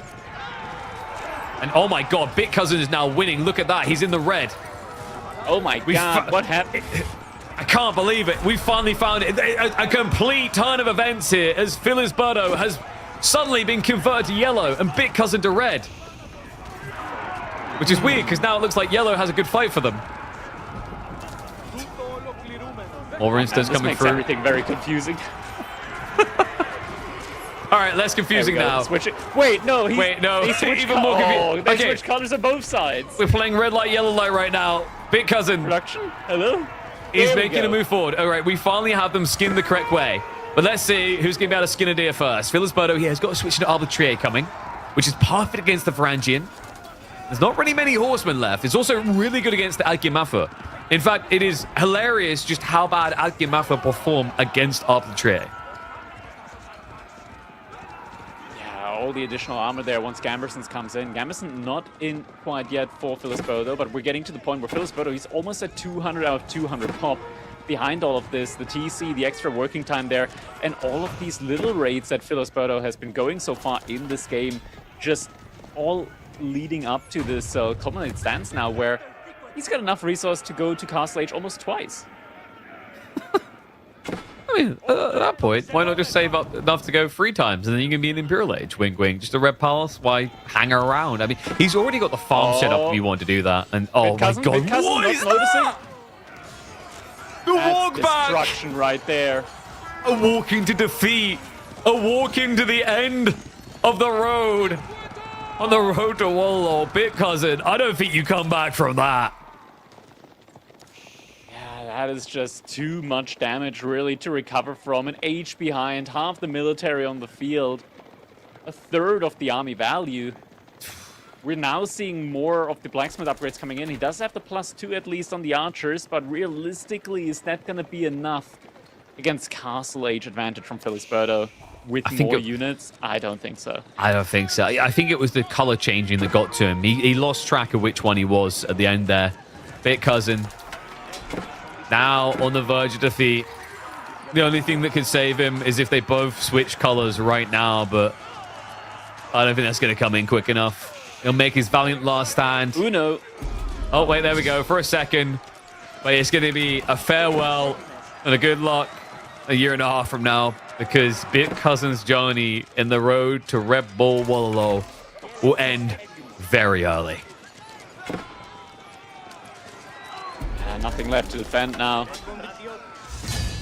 And GG comes in. Berto able to get a decisive 2-0 victory against Bit Cousin. Yeah, really surprising one, actually. It didn't feel like it should have happened until he had that slip in with the knights. Just remembering what French is best at doing. Those 4 knights, really his saving grace. I think that was the point in the game where things began to unravel a little bit for Bit Cousin, and he learned the inevitable. It's always hard to do these these feudal age pushes, rather. In fact, when you look back at this series, I think maybe the highlight point for Bit Cousin is he was very obsessed with these feudal all-in timings, right? Like, this one at least made a bit more sense, but if you remember in game 1, it felt like he tossed away an insane lead when he tried to dive the base on the tech up happening.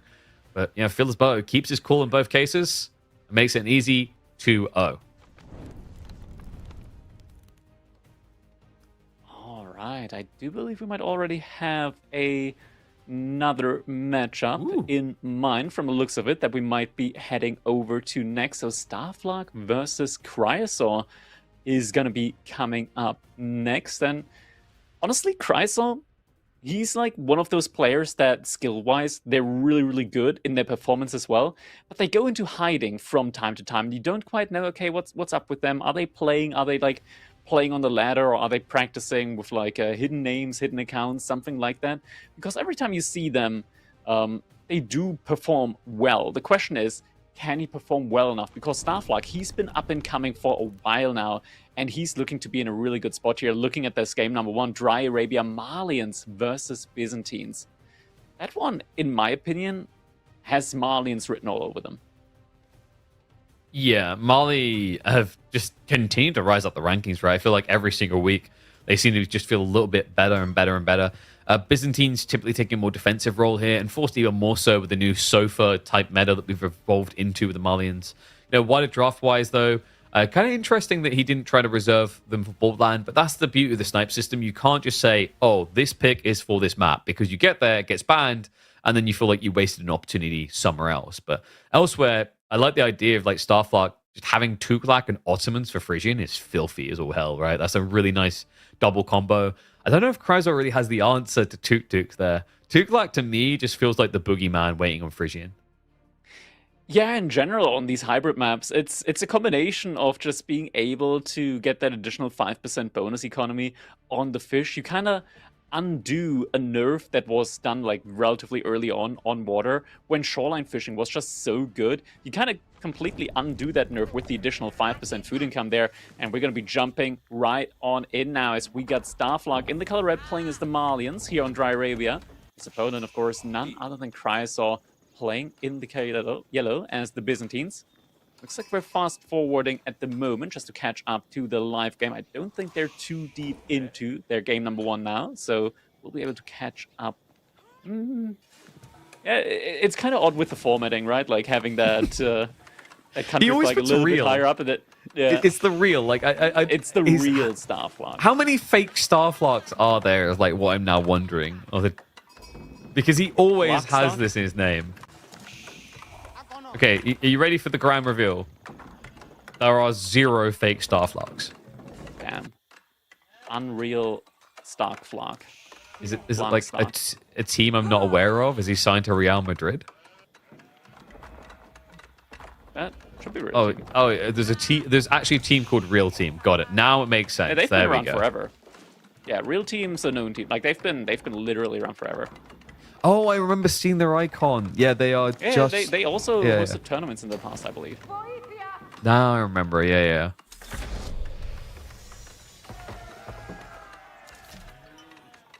See, now, like, what impresses me is Starflark, to show sheer dominance, he has cut his Chilean passport into, there we go, and become Swiss. Decided it was too expensive to live there, back to Chile. But no chilling here. We have got the sofa opening to come up here for Starflark. Obviously going to be opening up with an upgrade in a scout, but sofa's great for bullying, especially when you look at the spawn. It's a Ford Berry spawn. Yeah, I mean, this is one of the probably strongest Mali openings that we have at the moment. We see Starflark immediately investing gold into 3 cattle here early on, just to get that continued additional food income in. This makes Malians one of the strongest early economy civs in the game when you're on 2 pit mines and getting 3 cattle worth of food as well. Gives you the ability to just produce a ton of Sofa behind this. And Sofa, actually quite a while ago, have been buffed quite a bit when it comes to their damage, when it comes to their health. And only really now into the meta do we find out that, wait, cavalry actually pretty good, and players now really just spamming Sofas pretty much every game, even up against their counters, just because the damage is so good on them. And you do, of course, have that inflated food and gold economy with the pit mines and the caval. Damage not so good when you play them like that, though. That was just a full headbutt into spears, and Chrysor is spamming Limitane to dive the forward pit mine. Starflark, of course, already has 1 up online, but the secondary is going to get blocked out. Interesting strategy as well, considering usually you think of Byzantines as the guy that will sit at home and wait.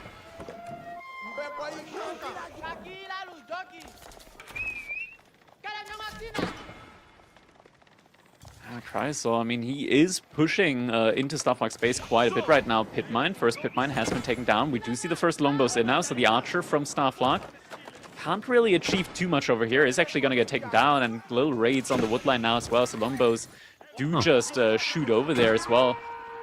Starflark's making an interesting choice. He's being very greedy, right?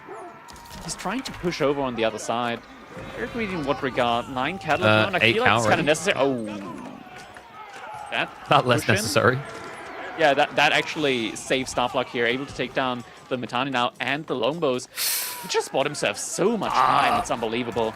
Yeah, a scattering of interesting things there. Like, didn't fire down the longbows as the first easier target, just went straight for the Mitane, and then at the same time, Chrysor ends up attacking a deer instead of stepping away and just at least taking 1 extra sofa away from that, which is important considering Starflark is relying on these sofa to kind of dictate terms. Now, he does have the wolves coming back up on the defensive side of his base. A very weird configuration of tree lines to Chrysor, actually. The type that in the mid-game feel good.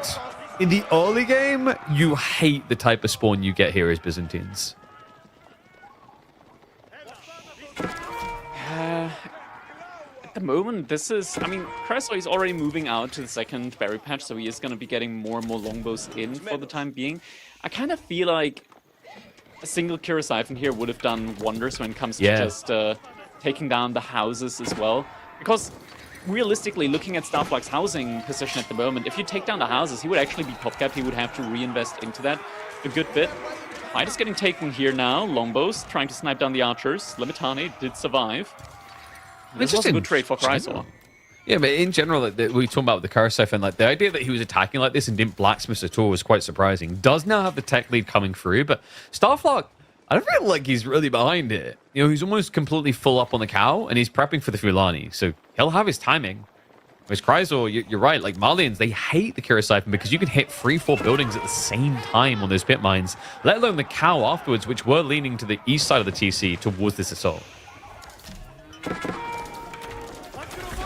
Yeah, now Castle Age has been reached by Chrysor. Starflark still relatively far away from that. Age-up upgrades are going to be coming in, or could be coming very quickly for Chrysor as well. We're seeing the veterancy now coming in on the longbows. Not rushing that one up with the cisterns at the moment from the looks of it. Actually is coming in just about in time now. Starflark still massing units, but behind this, actually able to get his own age behind this. But so far, going for the longbows are going to be able to pick up quite a few of them. Another freebie. Trades it out perfectly. Gets rid of Limitana, gets rid of the Lombos. I mean, Chrysor, he's trying to add in Varangian, presumably to make the Archers' lives harder, but you kind of start to enable Sofa more and more. And even then, like the Varangian, they have lower ranged armor than melee armor, right? So like Archer Sofa is a very good competition against that. And the veterancies do not take very long. Tech up complete, which is 20 seconds out from him achieving veterancy. And Chrysor, you know, he has started to secure some extra berries, but a lot of the food sources, gold options, aren't secure in the corner. He's even now going 2 TC while aggroing like this. Second TC is going to help him quite a bit long term. Moment though, units being a little bit slow there, are getting caught out by the Sofas. Just mass Varangian coming in at the moment. Chrysor, he's got a good military count in at the moment, but not getting the trades that he wants behind this. It's just focusing on the relics for the time being. Yeah, I mean, he needs to focus on making sure he's getting that food count up, right? Like, that's my big concern here. Clash coming in the Sofa. It's like Concave, but good usage of the Stone Outcropping to stop a full surround there by Chrysor. It's mass melee, really. Just a handful of Lombos left over. Starflock himself. Lost a lot of them there. Yeah, Starflock hasn't opted to go for relics at all. He's very aggressively aligned here. So second relic now secure for Chrysor. We'll go for a Warlord to buy a little bit of time. But we're getting uncomfortably close to the Byzantine base here.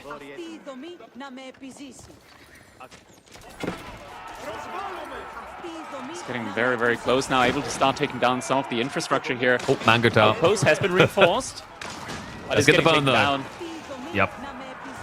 Now the spears, they never touched tips, right? They never got on top of the Sofas, and now the Concave coming in against them. Spearman Varangian line not able to hold on there. Sofa going to be able to break through. Chrysor is now at an imbalance point. He's got too much Lombo, not enough front line. The Berserk is not helping the matter as he turns around to run. The dive continues. Starflock sensing the weakness, starting to move towards that economy. There's only Lombos left over, and the Sofa count still looking vibrant and healthy for the Chilean as he pushes in to look to break the base and open the series with a dub for SA. GG coming in. The cow economy good enough here in order to break the Byzantines. Felt like Chrysor, he was in a really, really good position. Just the army movement and the fights from the way that he did take them not working out quite well for him there. It means that Starflock is going to be able to take an early lead in this best of 3 now. Strong position to open from as well. I mean, Marlins is doing what we've come to expect of them. Really cool approach by Chrysor, though. I think, like, looking back, maybe just a little bit more aggression was needed. The idea of a blacksmith play there making sense on multiple fronts could have changed the outcomes. You highlighted with the Kira Siphon, but just also the fact that Starflock wasn't going for that. I almost felt like he maybe missed it in his build, right? Because, like, when you're against Lombos, you inherently have a good reason to go for the undermesh, but can't fault him in the end. Understood his timing and just punish Chrysor for that greed. Like the 2 TC approach at that stage while also going relics does feel like you're stretching yourself a bit thin. And that means we will now be going over to our game number 2. And it was the option, of course, between the Tuklak and the Ottomans there on Frisian marshes. Chrysor actually thinking that Tuklak might be more of a threat and will be sniping that one out. So it's going to be Shushi versus Ottomans on Frisian marshes. Shushi versus also kind of an interesting one. Shushi, I think I've seen some players kind of focusing on the idea of like trying to find ways towards Chugnu builds on this map. Not something you're likely to do against Ottomans though. But the Tuklak and the Lancaster snipes just make a hell of a lot of sense. I was a little bit surprised Chrysor, I mean, I guess I'm not too surprised he chose to go with Shushi here over Ibids. Because my thought was like Boardland could have been good for like opting Shushi or Sengoku. Because either one I could see working quite well. Yeah, Ibids can definitely work. Up against Ottomans though, I'm not sure how good it's going to end up being there. I think Shushi is just such a safe bet in general to play with in most of these situations. And genuinely, I think up against the Ottomans, they're not that bad, especially once you get to like the mid game. You get a pretty good timing on Castle Age, on the relics. You got a decent enough economy to keep up with the armor production. Once you get to a later stage of the game, having the additional movement speed from the Imperial Age landmark helps you out a lot actually against the fast army movement from the Sapai. Like having Spearmen with 1.44 tiles per second movement speed is actually a really, really good counter up against the Pahi in the late game. Because they also move a little bit slower than normal horsemen. That's true. And I guess also that means like Boardland should realistically be, what, French versus Sengoku? I mean, you know, if you're going to pit probably French Delhi there, do you really want to go and let the Iabids through? Do you feel like you're better dealing with the Sengoku? And then presumably Chrysor wouldn't want to give Delhi in that matchup? There's a bunch of different ways that that could work out. I think probably if we get to game number 3, most likely gonna be French, I want to say, on Boldland. Like either French or Delhi. Honestly, I'm not sure which one Chrysor would prefer to ban there. I think that's sort of like a player pick in that regard. Like I personally would probably ban French and just try my luck against Delhi on that one, honestly, just because there are few players that can really maximize the value out of Delhi. It's a civilization with a very high skill ceiling. I think not too many players have reached that high of a skill ceiling. Once they do, it can be absolutely insane, but it takes a while to get there. So I personally would probably snipe out French and take my chances up against Delhi there. Yeah, I can kind of see that. And also, like, on the other side, if you can get Sengoku up against Delhi, it can be pretty Sengoku impactful or because House of Lancaster, yeah. Yeah, it's like you can get like the Ghazi just basically get sniped out because of the frag grenade effect, especially the movement speed on your cavalry. Alternatively, if he flexes Sengoku, Ayu could have been like an alternative. Not too bad, right? Like Delhi Ayu, I think is it slightly Delhi favored still? I want to say ever so slightly, but like Ayibids have some plays. And then the alternative would have been French Ayibids, which you've got camels against a cavalry spamming civ. So there are plays there. So definitely an open field when it comes to the draft on both sides if we get to that game 3. Just really a case on whether the Shushi can break past the Ottomans here. Yeah, Shushi against Ottomans.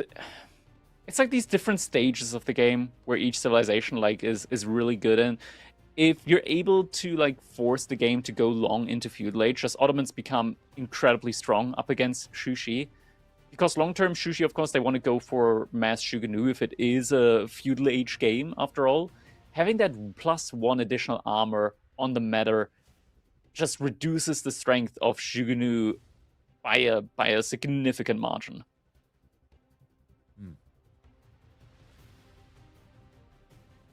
Wondering like if there's any other way you can go here, because I always get flashbacks when I see Frisian on Shushi to that.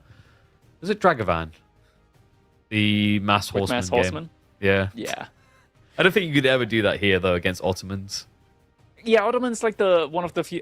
We've seen it from Dragawan a ton of times. We've seen it from MSN a ton of times, where these players at this point, like you can always assume when they pick a civilization like Shushi or like Abbasid, for example, that at any given point in time, there's going to be 20 horsemen hidden in the back of their base, and they're just waiting to reveal them. Well, just a minute and a half away. By the way, folks, reminder, we got a lot of games going on at the same time here. Only 4 to make it through. And that obviously won't be resolved today. I believe today we're going up to the round of 16, and the rest will be resolved tomorrow. So, long days, potentially, actually, with that in mind. Because that'll be when we're hitting into BO5 territory, I believe. Yeah. And, yeah. Classic 4 BO5 category. That's the one where we've had days go to like 2 a.m., 3 a.m. before. Wait, it's more than 4 BO5s, right? Because it's around 16 start. Oh, wait. My brain working correctly? Yeah, because you got 16 down to 8. Aren't we doing? We're doing right? the round of 16. Yeah, we're doing the. Yeah, 16. okay. So it's I was gonna say it. Yeah. Damn, that was me thinking we would have got off easily. Well, actually, I don't, because I'm working tomorrow as well, so I would have got screwed either side. You're getting the full program, KP. That's when it did work that way. We get to the end of the day, like you're like, GGs, feel bad for the suckers tomorrow. I'm like, I'm the sucker. Oh wait, that's you. Oh, this is awkward. That's tomorrow's KP's problem.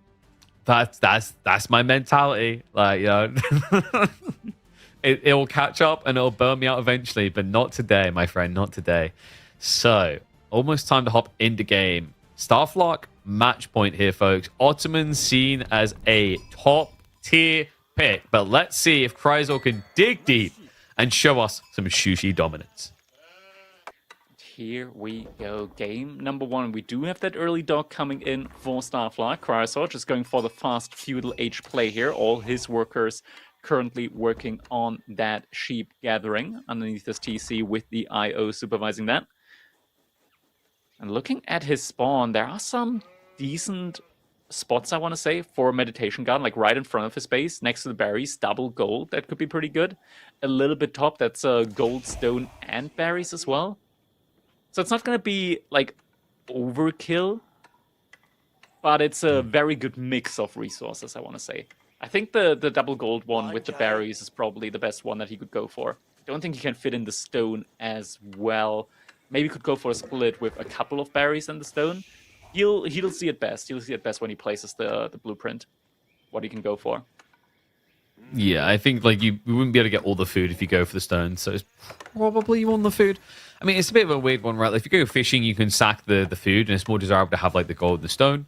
Arguably, the stone you'd probably just use for like outpost emplacements on your gold, so you can focus on kind of chasing around. I think that the big focus point here on this map, by the way, is going to be about the cavalry and how Chrysor addresses the problem there, because his cavalry should be notably worse than Sipahi. Because the way this map plays is if you want to do fishing, you need mobility. Going slow-moving units is usually the harder way of playing the game.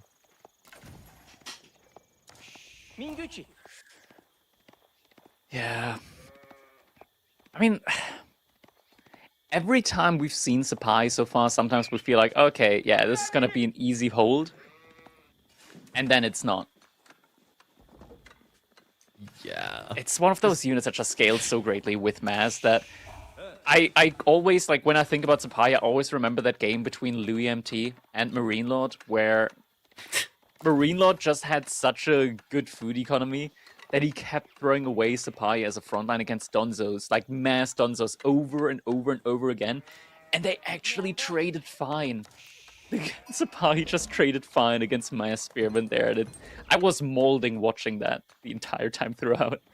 It's the melee range more than anything on those things. Like if they didn't have that range, I don't think it'd be that problematic It's the of a health unit. as well. It means that Spearmen need like 3 additional hits to kill him compared to Horsemen.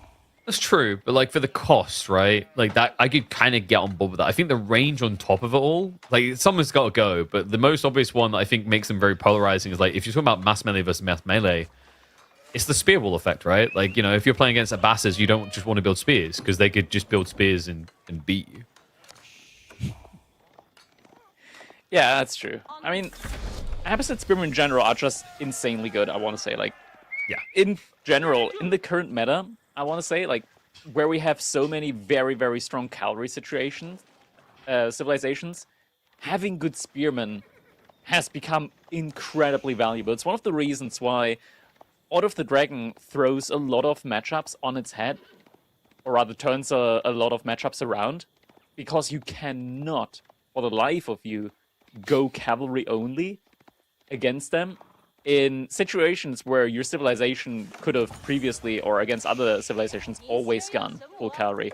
Chrysor, why is he gathering from the berries instead of the sheep here? It's not as efficient. Safety, Is I he guess? thinking this could be... Yeah, I'm wondering if this thing about thinking that he could be attacked soon and just wants to get the food in. A little bit surprised by that. It at least makes sense in my mind what he's thinking here, right? But Yeah, he's going for fast castle. realistically, you're going to have to go Spearman anyway. So, and the tech up's not even in yet, right? So, I don't know. It's definitely an interesting choice. So What the do you mean Medigarden, not even in yet? Like, Chrysor's almost up to the next age, resource-wise, while Starflunk is still in the Dark Age. Oh, you're right. He definitely hit him with Sipahi in time. I think this is the not build any units challenge. So we're just basically going to get him massing Lancers as quickly as possible. I wonder if he'll actually go for Mount Lu or Shaolin Temple here. Like, Shaolin Temple usually seems obviously super fast text, but Mount Lu still has a lot of credence.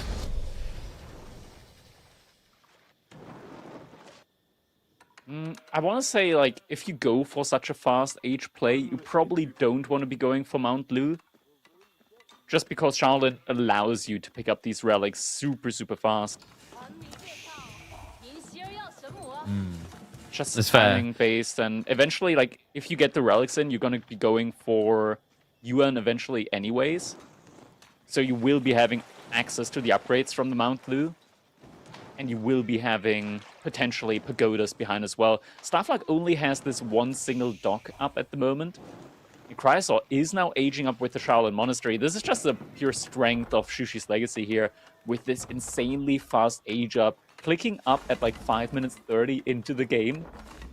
Like 10, 20 seconds after Starflag just hit Feudal Age. He doesn't even have a single military unit on the map yet, while Chrysor is almost hitting Castle Age. Yep. Decently strong economy. Then you get that passive income from the Feudal Landmark. Then you obviously have the faster build speed and the discount. I mean, it's very hard to find a civ that can consistently post just such good castle timings as Shushi when they FC like this. Pre 7 minutes, he's up, meaning he could easily have a relic home by 7.5 minutes. And Shaolin Monks do produce at a pretty decent speed as well. I think it's like 15 seconds or like 20 seconds for them. Normal Monks creation speed is like 30 seconds, so they do come out relatively quickly, meaning that you will be able to get these relics in at a pretty decent speed. Horsemen are also not enough, or at least not single horsemen, are not enough to stop them, as well as the... they actually do pretty good melee damage as well. Yeah, I think it's 18 base, or 15, 18 base. I think it might be 15.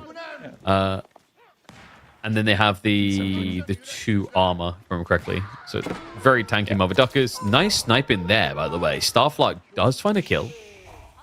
First Lancers to be queued by Chrysor. Now, Idle Time on the Gold is getting a little bit frustrating on making sure he's got efficient Night Pump going. So wants to get back out gathering quickly. And also, we have to remember, he skipped Wheelbarrow entirely, so those kind of pushaways do hurt a lot. Starflag, he's just trying to go for his own age up, and there we go. Monk needs to defend himself. It's a little bit annoying, Sapai just going for the bait there, but gets the first Sapai out. You can just tell, like, this guy does so much damage. Yeah, 15 damage and incredibly fast attack speed. I think attack speed is like 1 or like 0.75.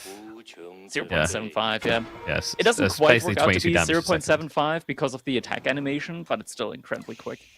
Yeah, it's brutal. And then the fact is, after the fight, you're like, oh, he's fine. He took no damage. Yeah, he heals himself up again. Totally reasonable. Jiangnan coming in already. So Chrysor already a little bit concerned about the food state. Yeah. Yeah. Not just that, but also just gives him the ability to reinforce his military mass very, very quickly. Lancer now coming in. Goes for the brace immediately, though. Little defensive Wololo coming in. Like that idea. As well should be enough. Buy himself safety here. Like with it, I think that was the idea. Strategically, just let the second Lancer get in time. Starflight does have the double healer, but you have to be very careful in positioning now, just because double Lancer can snipe imams easily. So Chrysor definitely getting what he wanted out of this opening. The one issue here now with Chrysor going for Jiangnan Tower first is that he will actually need to go for the farms very, very soon. He cannot just immediately follow this one up now with a Yuan dynasty, because then he loses out the bonus on the farms. He's got to do his farm transition now before he goes for an eventual Yuan dynasty. 2 relics already in for him at this point. Mehmet Imperial Armory just now coming up. Starflag positioning his monks in order to get the relics next. The question is he going to be able to do so? Chrysor with 3 Lancers and 3 Shaolin monks. He's looking for them. Depends on if he splits too much. Like if he congests, it's very hard actually for Starflight to fight. But this is the perfect situation. Like melee armor's activated as well. So the monk, not as threatening as he was earlier. And this is the beautiful thing. You just peel back and your default range doesn't put you back in range of that monk. A lot of time wasted for him, actually. Yep, so one goes down. We'll have to shift away. A bit of weird pathing there. Starflag rotates all the way around the monk, so he does end up losing one in return. But buys himself time. Like, 15 seconds out now. Chrysor has, however, now got all Lancers. And Starflag is positioned to get the relic all the way in the back, potentially. He's going to need to do a pretty weird wraparound, though, in order to get that one back to safety. What was that? A little bit of a weird click behavior. Yeah, ran them back in. So the meta goes down. Starflag expensive loss there. They take a long time to replace if you rely on it passively. And if you're just planning to ego child knights into knights, you're going to miss that meta effect for sure. Yeah. Relic has been picked up, so Starflag potentially is going to be getting at least one relic in.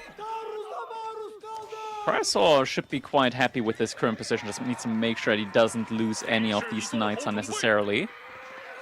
Some Jugunu also in production behind there, so at least one came out for free from the additional archery range that he put up. Same for the horsemen from the stable. Starflag has a lot of spearmen that need to be respected. Yeah, he's getting the blob count up quite nicely. Love Lancer able to slip away in time. Crossbow switch up now on the way for Crysaor. So many more knights. I mean, that's usually kind of the emphasis here. It's like, until I feel truly counted.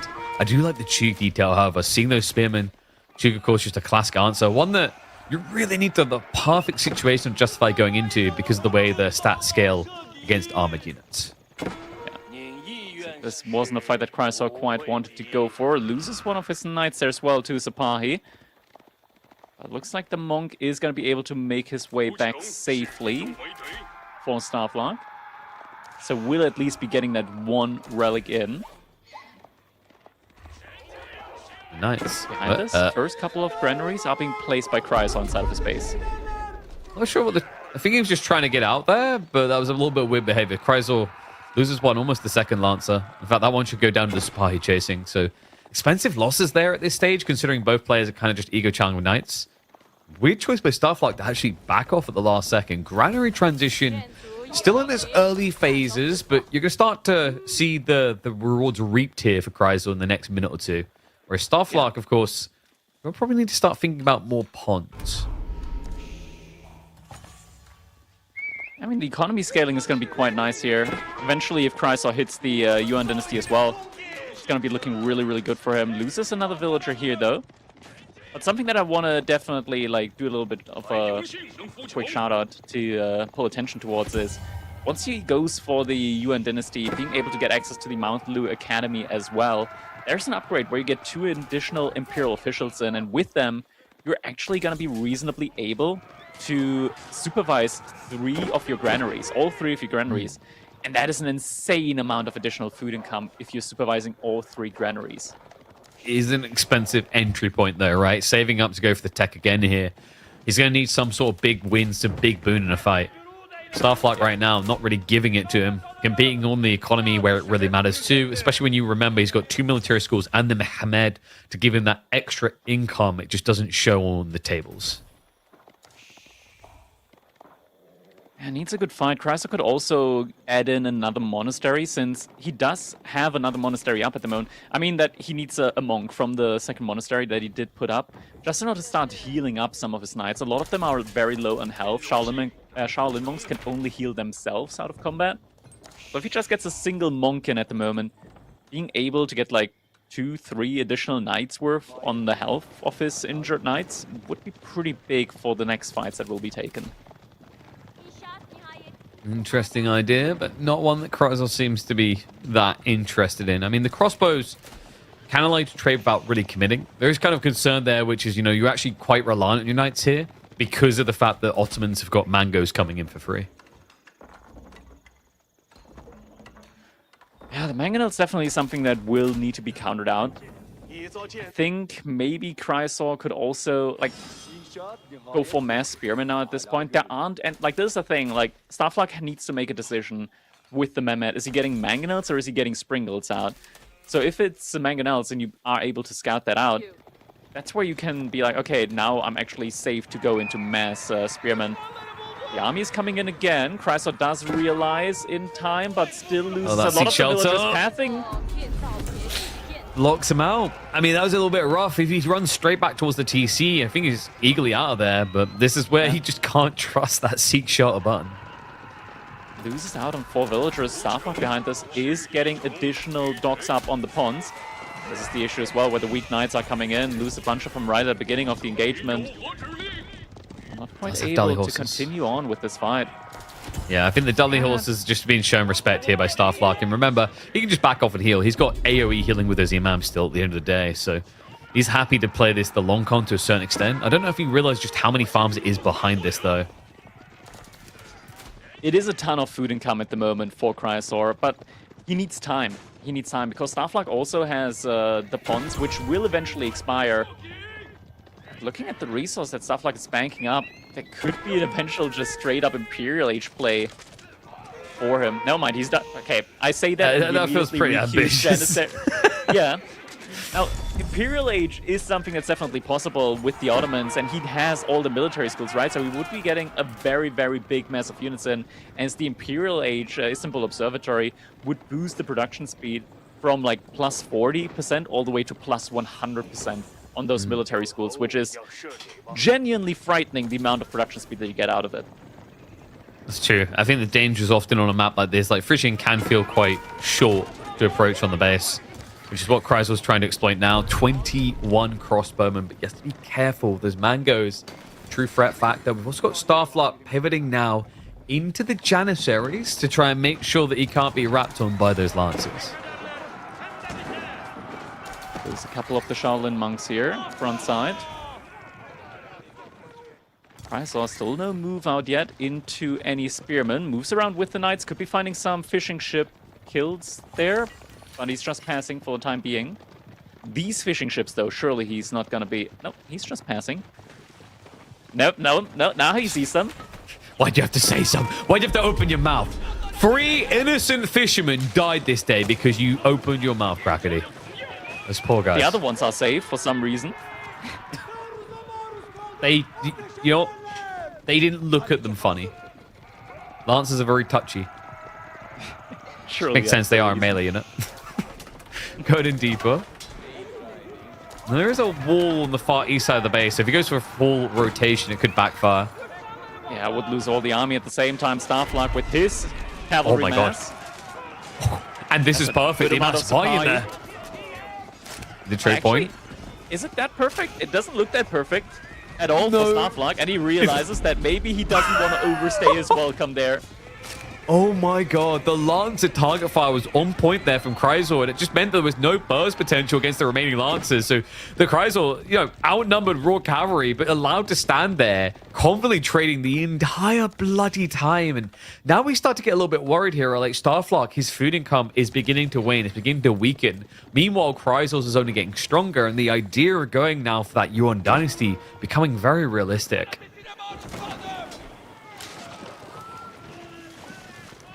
It's starting to become a little bit of an issue now for Starflug because, yeah, as you mentioned, Yuan Dynasty could be coming in eventually here. We got those 2 sacred sites at 200 gold per minute.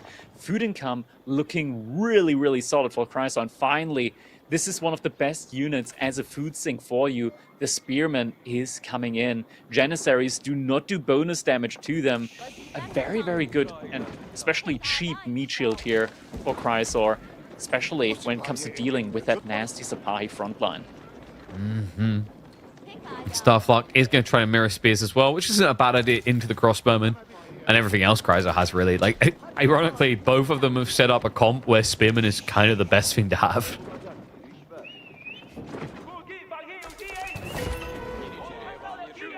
Oh, Vizier points. Where's he going to be taking it next? Did he go for the bombard?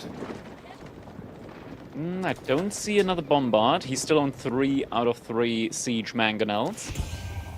So might have just been for the ability to make Janissaries, Knights, and Janissaries and Knights from the military schools, and also buff the production speed on them as well, just to get even more supply out on the field. Crysaor still raiding with the Knights. We're also seeing hand cannoneers come in now in these large army fights. Having the debuff on the hand cannoneers is quite strong. And the Mangoes still be careful. Wait a second. He's brought the Janissary back, but there's no front line to try and hold that choke point for Starflug. He just looks to brute force this. The Mangoes have kept Crysaor's backline completely out of the fight. And meanwhile, the Knights just get chased away by a handful of gunners. No wonder as well, those health bars are looking incredibly ugly. I mean, this was fine, right? Like, he just threw away Spearman. Not a big deal for him at the same time. Crysaor did manage to get a good amount of raids in. He did kill a lot of villagers, I think like 4 to 5 there on the deer. So constricting Starflug's food income behind this. Issue is he needs some form of siege, I want to say, in order to start combating the pretty big pretty big Mango siege threat. count that Starflock Yeah. has at the moment. Yeah, needs like 4, maybe 5 Nest of Bees to deal with this. Not seeing any of that coming in yet. Instead, it's just a continued blob into the Knights. But we're now almost at 30 Janissaries. How do you feel about this? Like, Starflock, it seems like he's trying to fixate on blocking the gold, as opposed to hugging the south side of the map, which would make a flank attack harder, but would also get him towards those farms. Like, I'm starting to wonder if he still realized they're back there, this close to his push point. I mean, gold denial doesn't make a lot of sense, considering Chrysler with 3 villagers in gold is getting 800 gold per minute right now, Yeah. courtesy of just taxes and the... and of course, 1 sacred side and the relics that he's got. Starflock is just going for this death all push attempt, but finally Chrysler, he realized that he needs some siege in as well. First Nest of Bee in queue now. Is it going to be in time though? Because for that, he might actually need to actively gather some more gold, because he's still been making Knights on stop. We're seeing Palace Guards Men-at-Arms now coming in for him. This is the right call to make. It's just a little bit too late potentially on that call. Oh no. Starflock tries to cut off reinforcements. Yeah, but the Lancers, we talked about his health bars. He does cut It's not all of the Knight count, though, right? Like, he's got 20. There were, like, 10 there at the front side. Where's the rest? No, they were chasing the Knights. Chasing after the spy there. Yeah, so just chasing away the raiding cav, but not really stopping them. Starflock hanging around for a few kills here, while he continues to dive in. Army count is neck and neck. That mango difference. Can he get the shots off? 1 wall up, not enough to finish him straight away, but the follow-up, Chrysler. It's difficult to kind of juke and jive with this many coming through. A few supply going to rotate towards the back line. Spearman, Palace Guard are now clubbing into the mangoes. The pathing, Starflock! He's not paying attention to his siege! Where the hell are those mangoes going? At the same time, though, great hit onto the crossbows. They're still clumping up in the back line. Another great hit. Chrysler, he's struggling with the reproduction of the units. Has resource in the bank. Hughes up more Spearman now, but more mango shots! And the Sabahi is a freebie! The Nest of Bees, there's nothing to defend them anymore. Chrysler, he can try to spam spears to his heart's content, but he cannot stand up against the bridled aggression. Starflock will make it a sweet 2-0 in the round of 32. Damn, what a close game there at the end. Looking at the military value lead, it felt like Chrysler had it, but just not enough siege in time. The Mangonels able to get the shots in that they needed. Crossbows stacked together, not spread out yet. I mean, it looked a bit dicey at first, right? When he pulls back, then Starflock's mangoes run off on a field trip without an adult. You thought, okay, now that can't happen. You lose those, you lose the forfeiture. But you're right, just one mango struggling to rally with the field trip that wanted to go off-road there. That one mango pretty much just securing the damage required, and it does secure a sweet 2-0 victory. So we're just looking at the state of the brackets now. Lots of reports and results coming in, but, you know, Starflock is just too fast and furious. Another round of 16 is not ready just yet. So what we're going to be doing, folks, is we're going to hop into a short break and then just review the brackets to see which ones of the RS16 series are going to be available. So go get yourself a drink, get yourself something to eat. It's got plenty of games to come and all that after a short break. See you in a bit.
Welcome back to the Road to Red Bull Wololo qualifiers, where Crackety is off counting all the tickets and calculating who's going to make it through. I don't know when he's going to be back.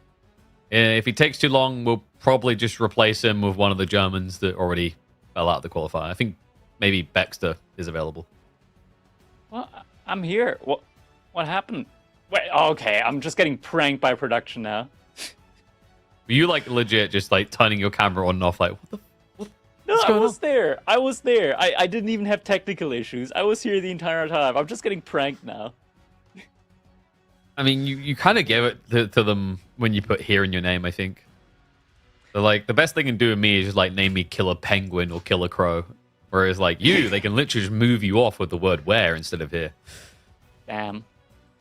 Giving them too much power. It is what it is, right? Like, you have a catchy name, and now it's a meme. Oh, there it is. Killer Penguin. I mean, yeah, I was waiting for Killer it. Like, Crow. I do love... Did they spell penguin correctly? Oh, there we go. Yeah, we thought we wouldn't notice. But speaking of crow. Crow. The next. Do you mean you should have went with ravens. That would have. Yeah, quickly. Is it raven or crow? I never know of them. What it is for sure is Corvinus, because we might be jumping into our next set here shortly, as we're gonna be watching Corvinus versus Lash coming up next here on EGC TV. Ooh. Okay, this is that's an owl, not a crow. Okay. Oh, sorry. There you go. That better feel like an entry noise. All right, that's a solid 8 out of 10. I mean, I could have went for a 10, but like then it doesn't sound like you're going for like a ooh type. I don't think a crow does a good ooh noise. You know what I mean? Like ooh. That's I'm not gonna attempt it, else I'll just get made fun of by Beastie. You know what's like weird as well is like crows like shiny baubles, right? So you think if any bird would have the most like ooh sounding noise, it would be them because like ooh shiny. Nope, not at all. Just a heavy car, and we have a card beyond the best of threes now. So this is BO5 territory. This is a round of 16. You are hearing that correctly. That means that one of these two will not even be in the qualifying sets for tomorrow.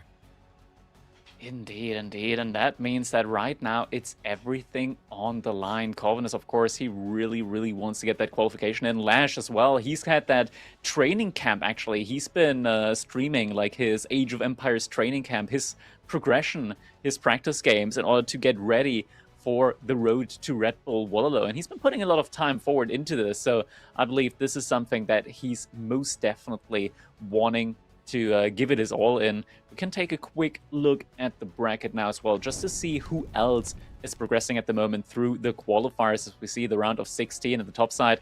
Ooh. Scatterbrained contesting with Starflock up there on who is going to be advancing to the qualifiers tomorrow. Mahodo versus Kuro and Sass versus Tiger is still going on at the moment. We're waiting for MSN versus GUA to finish up as well. The winner of that is going to be facing off against Legolas. Was Legolas also in real team? I don't know if is he still there? I think he is. Okay. It's an interesting one because I feel like Legolas, like you never hear anything from him, and then he just turns up in the qualifiers and actually does reasonably well, right? Like, you know, he's not a pushover. I always get confused by his name because sometimes it's Legolas, sometimes it's Legaus.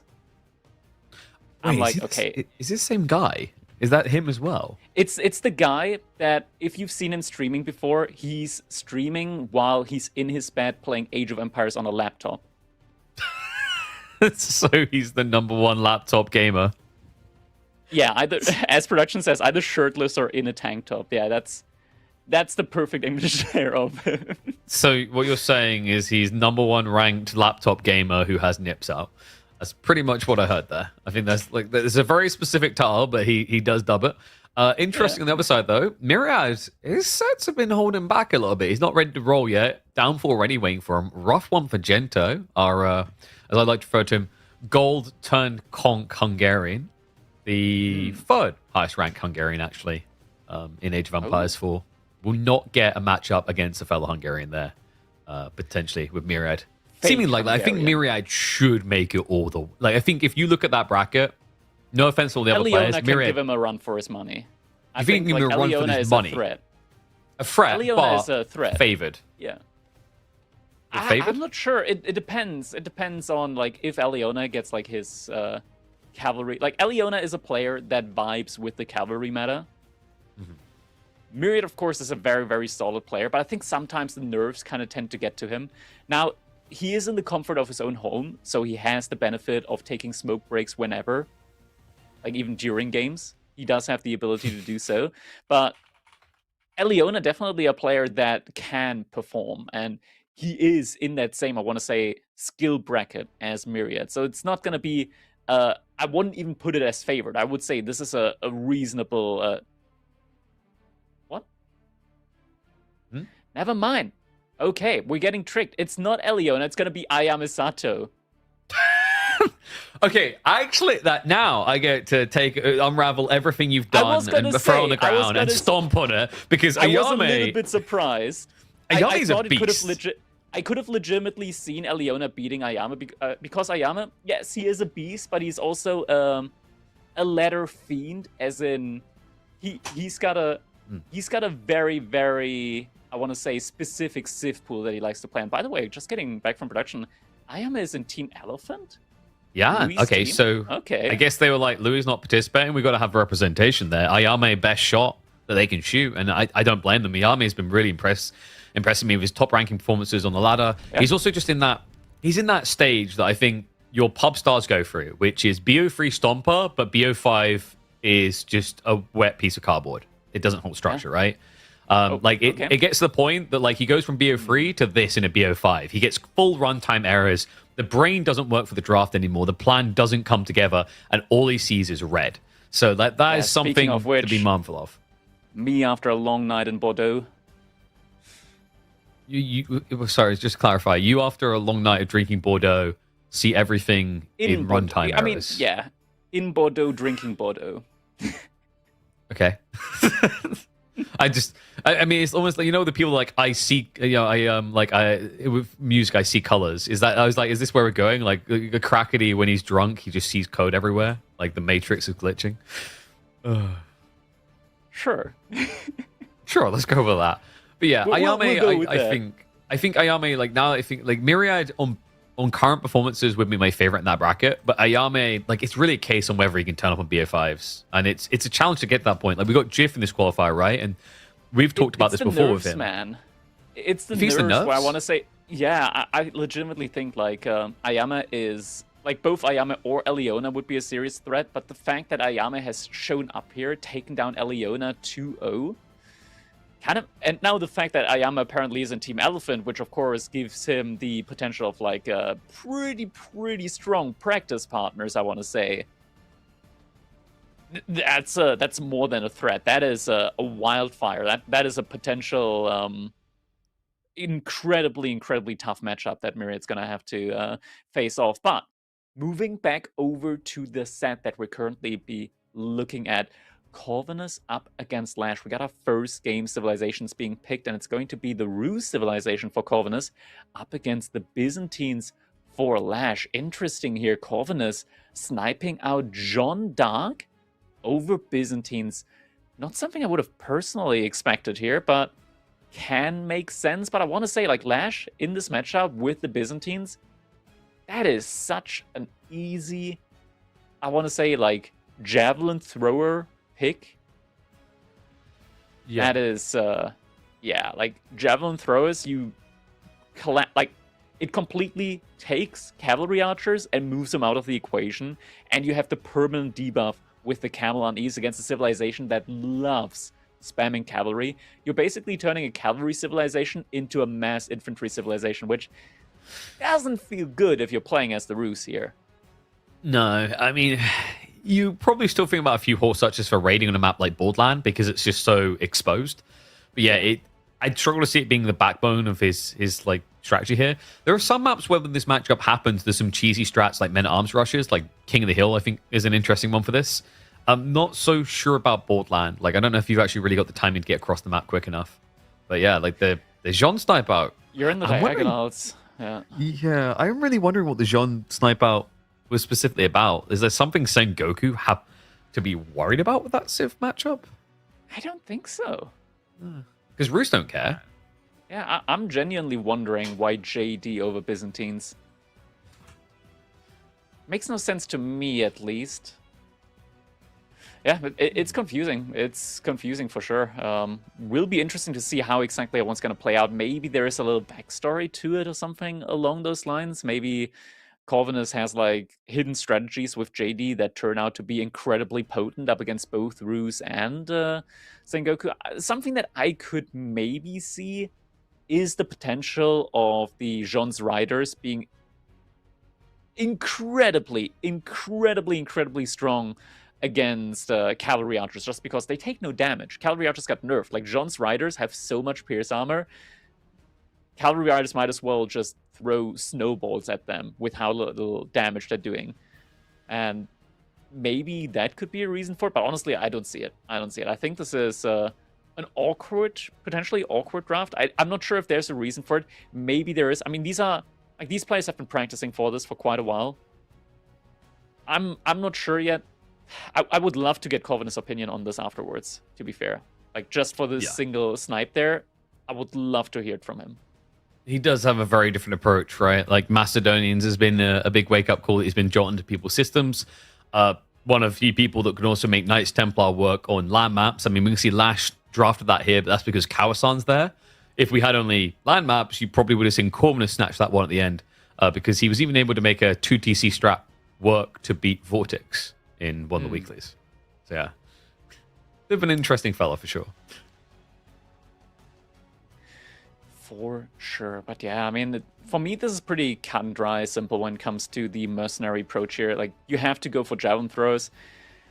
I feel like this is something where I want to say Lash specifically is one of those players that might get lulled a little bit into habits from time to time, where I could see him potentially making the misplay of going for longbows instead, because you go for longbows pretty much all the time, right? Like, it's the cut and dry, go for it in any game, because it performs similarly in pretty much every single matchups, going for the longbows. But this is like one of the times where if you don't go for the javelin throws, you're not setting yourself up for success. Javelin throws are just so potent in this matchup that I think anything but javelin throws in this one would be a pretty critical mistake. Yeah, it also gives you an opening to just block a fast castle strat from Rus. The Byzantines have really good timing with the Kira Siphon build into Javelin Limitane push, especially with those tiny tree lines, right? Like, you can just basically catch them as they're building the landmark with the right timing. Yeah. Still gonna be 2.5 minutes until we get into our game number one. Can take a quick look at the remaining civilizations here for our players. Corvinus, he's gotten every single one of the new civilizations in his bracket. We got Sengoku, Golden Horde, Tuklak, and Macedonians. That's a little bit wild, I want to say, but in his defense, he's been doing a series. Where he's been playing all of the new civilizations for 30 games in a row. And towards like the end of it, like, he's been having some very, very strong strategies with every single one of them. Like, Macedonians, he's been doing a lot of tower, or rather stronghold rushes with. Tuklak, just a ton of elephants. Golden Horde, I think, in general, is very underrated. Like, they have incredibly good boom potential and massing of units in Castle Age. Like, once they get to Castle Age, military production on their side is top-notch. Sengoku, of course, cavalry meta, they're good. And Macedonians, it's not just a stronghold rush, but of course also the Radari potential in there. And Macedonians, I gotta say, are like one of the strongest civilization on King of the Hill. Like, if you get the Golden Horn Tower in the middle, like, that's a mini Red Palace on a sacred side when there's only one sacred side. Yeah, and then you can build your production buildings there for extra arrow slit, so it kind of scales really nicely. Also, the crossbows, like in the castle fight, very valuable position for them to be spawning in. It just all makes a lot of sense. And, you know, to the Golden Horde point, I think Golden Horde, the best way to kind of think of it is they need to milk value out of feudal. I think the big mistake is, like, they don't have a backup plan of, like, didn't go right, I'll just go castle, because that usually kills you. And I think that's something that players are going to become a little bit more confident with.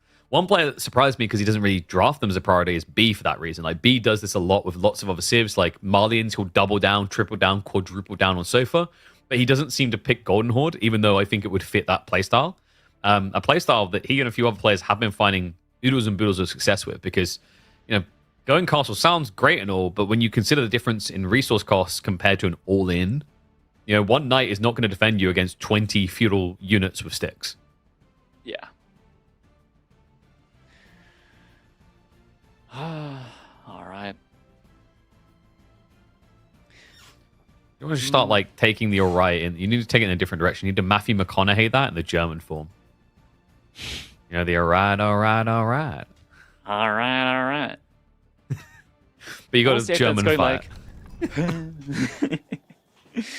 All right, we're jumping in though. Enough all rights here. Now everything's on the line as we're going into our game number 1 in a best of 5 between Lash and Corvinus. Lash in the color yellow playing as the Byzantines. His opponent, none other of course than Corvinus here with the Ruse. We see that double hunting cabin opener immediately. Hunting cabins at the moment.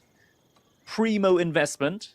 Prices have been reduced and now you can get both of them up without needing to go for a straggler tree early on. Very, very good cost, return on investment on those buildings there. Mm-hmm. Especially on a map like this, right? Because usually you get them down, they feel a bit underwhelming because of smaller tree lines. Here it doesn't sting you as much to have to do this, but you still get the boon of the gold, which gets you towards time like Pro Scouts. Pro Scout play itself on this map, a little bit nerfed compared to what it was last year. One, because they changed the PS, but also, remember, Borderland now features 7 deer on the central deer stacks, only 5 on the outskirts. It's still more than a standard spawn, Dry Arabia, but it does mean that there's more credence to control the center than just go wide on the flanks if your opponent does begin to block your Pro Scouts. Pro Scouts, definitely going to be a play here most likely from Corvinus. The thing on this map is that the 4 deer packs, they're all in a line, so if you want to block it, you kind of have to spread yourself out rather thin as the Byzantines here with the Limitani, which makes it relatively easy for the opponent or rather the Pro Scout player to switch the units up a little bit, just go for the other deer camps wherever your units as the opposing player are not present to deny them. Yeah, it's a big part of why I think Marlians came to call this home, right? Like, Marlians is very strong on this map because their idea of denying Pro Scouts is just build scouts. And that's super effective when you've got this breadth to the map. I think Rocky River played to a lesser extent that way, where, Rocky River actually benefit from the fact that you just lose so much food trying to return it home, whereas here you still feels like you get a lot because of the location of your base, especially on those central deer packs. So wouldn't be surprised to see it coming in. Golden Gate is already in the way with 4 on it. He only went 2 scouts, so he has kind of kept the door open between doing something aggressive or going for the Pro Scouts. If there was a player on your mind in this bracket that was not going to just raw Pro Scout Ruse, Corvinus would probably be the one. Golden Gate now coming in for Corvinus. Lash, probably going to be Grand Winery. It's at the top side, though. Not the best spot for it. Actually, there's a pretty good opportunity play here to go for the Grand Winery between 2 berry bushes. They never do. Yeah. It's a feudal knight civ, right? It's a big payoff. It is, but at the same time, they're feudal knight civ, but you're a spearman civ. Mm. I would have done never it. Feel safe. Yeah, it doesn't feel safe, but on this, in general, you're never really safe on a map like this. You want to still get outposts up, but the thing is, in this particular matchup, you got such great counter units as the Byzantines, you can play greedy like that. And think about it like this, getting the Grand Winery between 2 of these berry bushes would change this from getting 4 batches worth of, or 3.5 batches worth of javelin throws to an easy 5 to 5.5. Yeah, no, I get you. I think maybe a bit of paranoia in Lash's mind, It sounds a bit unusual, but I have been seeing a few Roost players Rax rushing Dark Age here. So, if that comes across, a Wooden Fortress gets dropped, and with that type of spawn to, kind of lean it the other way, very good Grand Winery placement, but you could also argue very good Wooden Fortress placement. So maybe that was a little bit of paranoia in his mind, because it has been a very gradual growing play. And will you look at that? As I mention it, a Wooden Fortress is on the way. So, Crackly, this is why we built the Grand Winery in the base. Yeah, but it's so late in theory.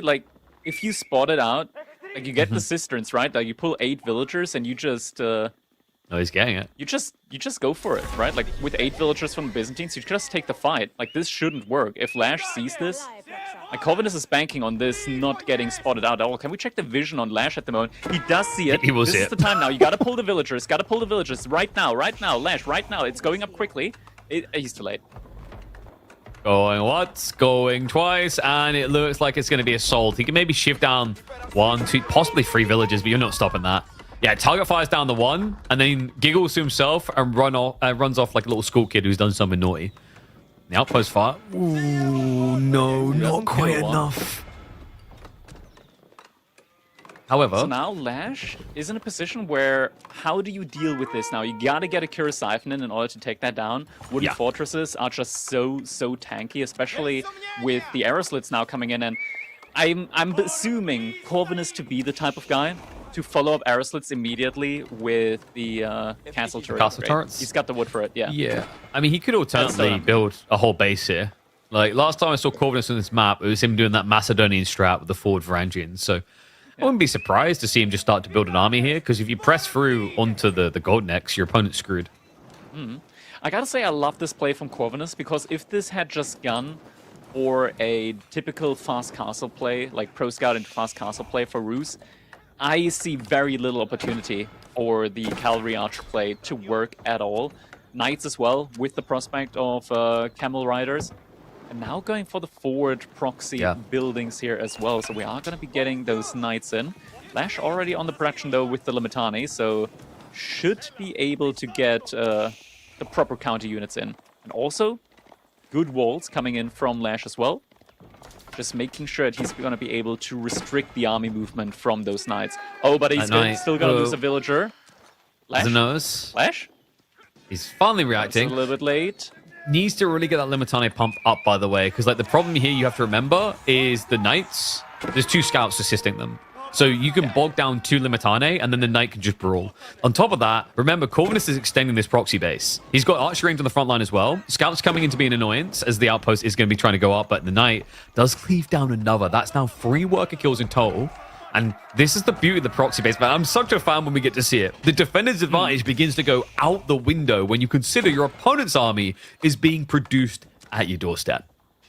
Yeah, this was 100% the correct call here from Corvinus, so I love that he had this reaction immediately prepped and ready for the play in this particular matchup. Loses both of the scouts, though. A little bit unlucky there for him. He's going to miss out on some vision. And Lash, he's getting somewhat close. He still needs quite a while on the berries in order to be able to afford the first batch of javelin throwers.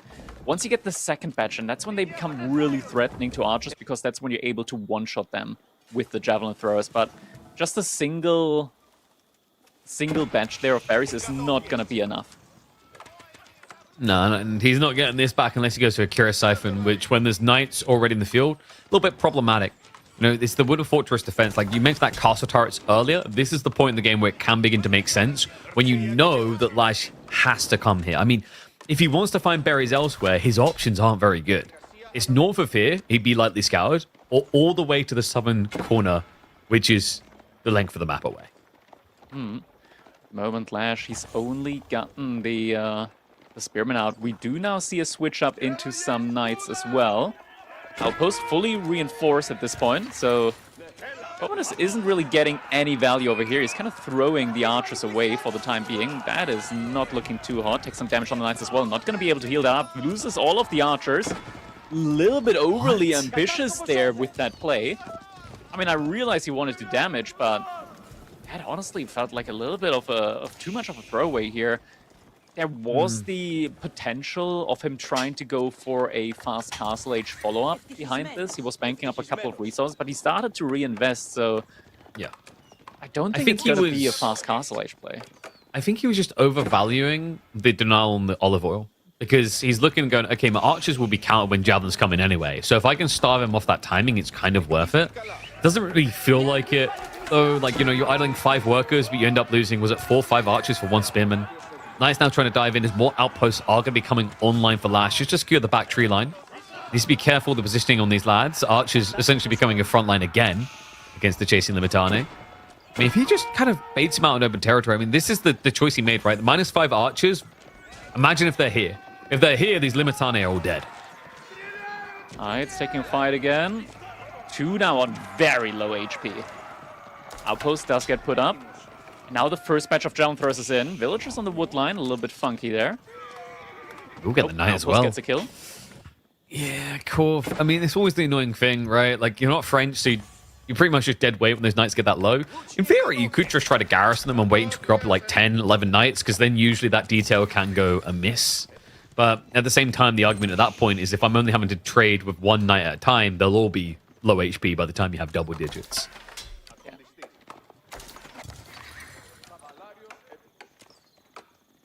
Now, first batch of javelin throws is going to be in, so he's going to have a ranged answer to those archers as well. Corvinus now, though, it looks like he's finally starting to save up for that Castle Age play. Still has 3 tickets in the Golden Gate, so he's going to be able to exchange that. Hey, what? Did he just buy wood? I think so. Is Roos with 14 on wood.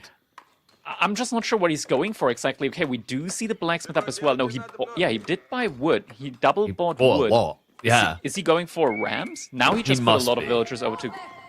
I mean, he's got a lot of food in the bank. It's a Rax. He's switching spearmen. Wait, is he going double archery and Rax? Okay, maybe that's what it was. The hunting cam in the center as well. Oh, a little raid now on the deer, though.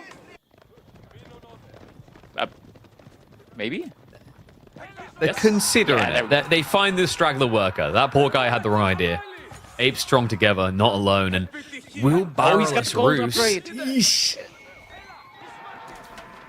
got the gold upgrade as well. He's doing extra damage to these villagers. Needs to make sure not to take the charge, though, from the knights. But yeah, an additional 30 gold there. That's pretty nice for Lash, and could potentially be more in the future should he find some villagers there again. Active gold gathering now from course. Is he moving with everything over there? No, he's going for the main. The main meal. Take this fight yet. No, because you also don't know if his castle turret's 100% right, so that's a risky dive that could easily backfire. So we'll just back off for now. But a lot of active gold gathering Corvinus. I mean, it just makes the choice to buy the wood a little bit more funky, right? Like, you're not going to get more gold, but you get 20% more wood. Value. Yeah, you're still getting a lot more value out of it, right? Like, it's 100 gold for 150 wood. So it's still a positive trade, beneficial trade. Agreed. But, like, it's the type of play you think he would do if he was only going archer spear now, right? Like, the fact he's adding in a lot of knights means that gold could have been used elsewhere. You got to respect the javelin throwers. Yeah. So you can't just go only archers. And now Lash actually has enough for the second batch of javelin throwers. This is where things start to become a lot more difficult for Corvinus. We're now getting to the point where if Lash had 1 to 2 Cure Siphons, he can easily just flatten out this entire forward base there from Corvinus. But it looks like Lash is actually trying to go for a Castle Age transition behind this. I believe that... Can we actually quickly check his line of sight? Can we check Lash's line of sight? He doesn't see very far into Corvinus' like forward proxy base. Yeah, he does not see a lot there. I guess he doesn't know just how much Corv is actually investing into this play here at the moment. Yeah, you wouldn't really expect double racks. I like it. I think the way he's played this is meant to be about map control. Has it got risk? Yes, but the alternative is what? Adding in farms at home? You're pretty much admitting defeat. We have to remember Byzantine economy is scaled up at this point with assistance. Has been for a long time. So Pumba locked in. Deer on the top of the stock as well. So good value there for the hunting cabin. But -2 workers at home. And another 40 gold in Lash's pocket. 60 gold. Got buffed from 20 to 30. Yeah. I know we're having some small micro disconnects on the stream every now and then. Rest assured, we are working on those technical difficulties. Thank you for sticking with us in the meantime. And now Corvin is going for the ram push. Yeah, can he? I think you need, what, 2 rams to feel pretty good here on the timing, maybe hit the olive groves. Knights are going to force a bit of idle time. Remember, Lash still hasn't begun the tech up just yet. So there is an opportunity here for Corvinus. He needs to be very careful with his archer positioning in particular. Yeah, I think the opportunity isn't a great one, though, I have to say. Couple of Limitani are now going to spot this play out, but the Golden Tower is coming in, and Lash has enough resources, most importantly, enough resources to immediately upgrade the Limitani as well as the Javelin Throws. That is the bread and butter of his army here at the moment. He can sacrifice the Sister, and that's not the biggest deal at the end of the day. Should still utilize the Javelin Throws, though, actively, in my opinion, to at least start chipping away a little bit at the base there. Ram is getting picked off. Corvin is reacting just a little bit too late. Push pressure now drastically reduced. Not gonna lie, this ram into assistant hit just kind of felt like okay, what do I do with this now? You know, like there was a goal in mind, and then you go forward like, what were we doing this for again? I mean, if you knew you could stay here, you'd probably just get rid of the aqueduct instead. It kind of shows you he doesn't have the confidence to anchor on this location, but now he has to. When he hears the tech up, it's his only choice. Veterancy's already in the way though. Lash about to lock it in for the javelins. Limitani's going to take some time because he did not switch over to Dialectica, so does not have the increased research speed to get that unlock. Archer's now standing their ground and trading underneath the TC. A choke point hold here for Lash. He is outnumbered, however, and the Limitani count is not looking good. Corvinus with the Knights is going to be able to chomp down on what little remains of his castle army. The pullback there from Lash just was not good enough in the time. Oh my god, he's actually just losing everything here. The workers, they're all over the place. The gold workers get harassed. The pathing working against them too. I mean, the only thing he's got in his side is a Golden Horn Tower with decent production rates, but that does nothing. And with Ranjin against Mass Knights, even if they are feudal, also not going to serve you up a win here. Yeah, Spearman upgrade only just now finishing up. Lash is getting the next batch of the Javelin Throws in, but Corvin is now, he's smelling blood. Triple Rams coming in from him, and he wants to take down the infrastructure inside of Lash's base. Lash still hasn't gone out to food again. He's gathering a lot of gold now, able to drop a market, so might be able to buy some food back in order to get some units in. The question is, what unit do you make in this situation now? Potentially Cataphracts, but there's still a lot of Spearmen in the army mix as well. The food is the problem, isn't it? Right, think about what's happening here. His only food source are the olive groves, and he's being harassed there. So, like, you basically need something that's food lean. So Cataphracts is definitely off the menu. I mean, it's just... And the day and night difference here, right? That first ram, I don't know what it was doing. This is a GG ram play. 5 rams. This is him saying the TC will die. Lash, what he would need, in my opinion, right now is +2 pierce damage. That way, the TC would do significantly more damage to the Knights and all other units as well.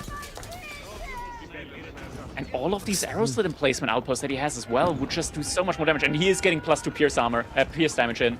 This is the correct play. With this, he can beat the army. It actually makes such a drastic difference here. Let's see if it's going to be a quick enough difference. Starts to try and target fire down the injured Knights with the TC. The Rams are already on top of him. He's holding back with the Varangian. The Cataphract wave now just trying to snipe a freebie. Difficult to do so though. The Knights rush on top of them. The Camel Riders fording. That means the Aura's going to get sniped fast, so not much value maintained out of it there. TC already down to half HP, but the Cataphracts are now trying to contest that. A few more Spearmen coming in. It's going to be a problem, however, and the workers are starting to be pulled. Lash, he knows that this town center goes down. It will be barbarians let into the city. But he doesn't have much to resist it. Doesn't seem to be active here. TC going down super quickly now. Villagers needing to evacuate. Going to the back line. There's no getting away from that, is there? It's a 13 worker lead now. The Javelin throws that were there the entire time, they didn't get pulled forward. Only just now coming in to finally start sniping down some of the archers. Corvinus, he's lost his entire military, and he's still nowhere near for the age up. Lash, he's recovering. He needs to be fast on the comeuppance here, though, right? Like, he's dealt with the aggro force, but it's come at a high price, Crackety. Look at the eco state, and remember that is now going to be a scaling lead clearly for Roos. It'll be 3 more workers for him every minute if he does nothing. He has just shifted out into the Central Deer, a risky location, and one that Lash is sniffing out. I think that's the Camel Riders heading straight over there. No, make it 2 Varangians to shut down the new food source Corvinus just discovered. And this is now going to be a pretty quick switch around. Also, all of the production here is forward from Corvinus. Lash right now you can put 3, 4, maybe 5 villagers on the repair of the TC. You can finally start, like, this is the important point, start grabbing up the relics. You just bought yourself a ton of map control. Every relic that you get is gonna put you forward 2 villagers worth of income, and especially olive oil income for unit production. That is what you need for sure. You're like 17 villagers behind right now, but that is the play that's going to get you back into this game. But Corvinus is getting that age up in. Lash, he's not moving out on the map yet. No relic grab yet. 600 gold in the bank.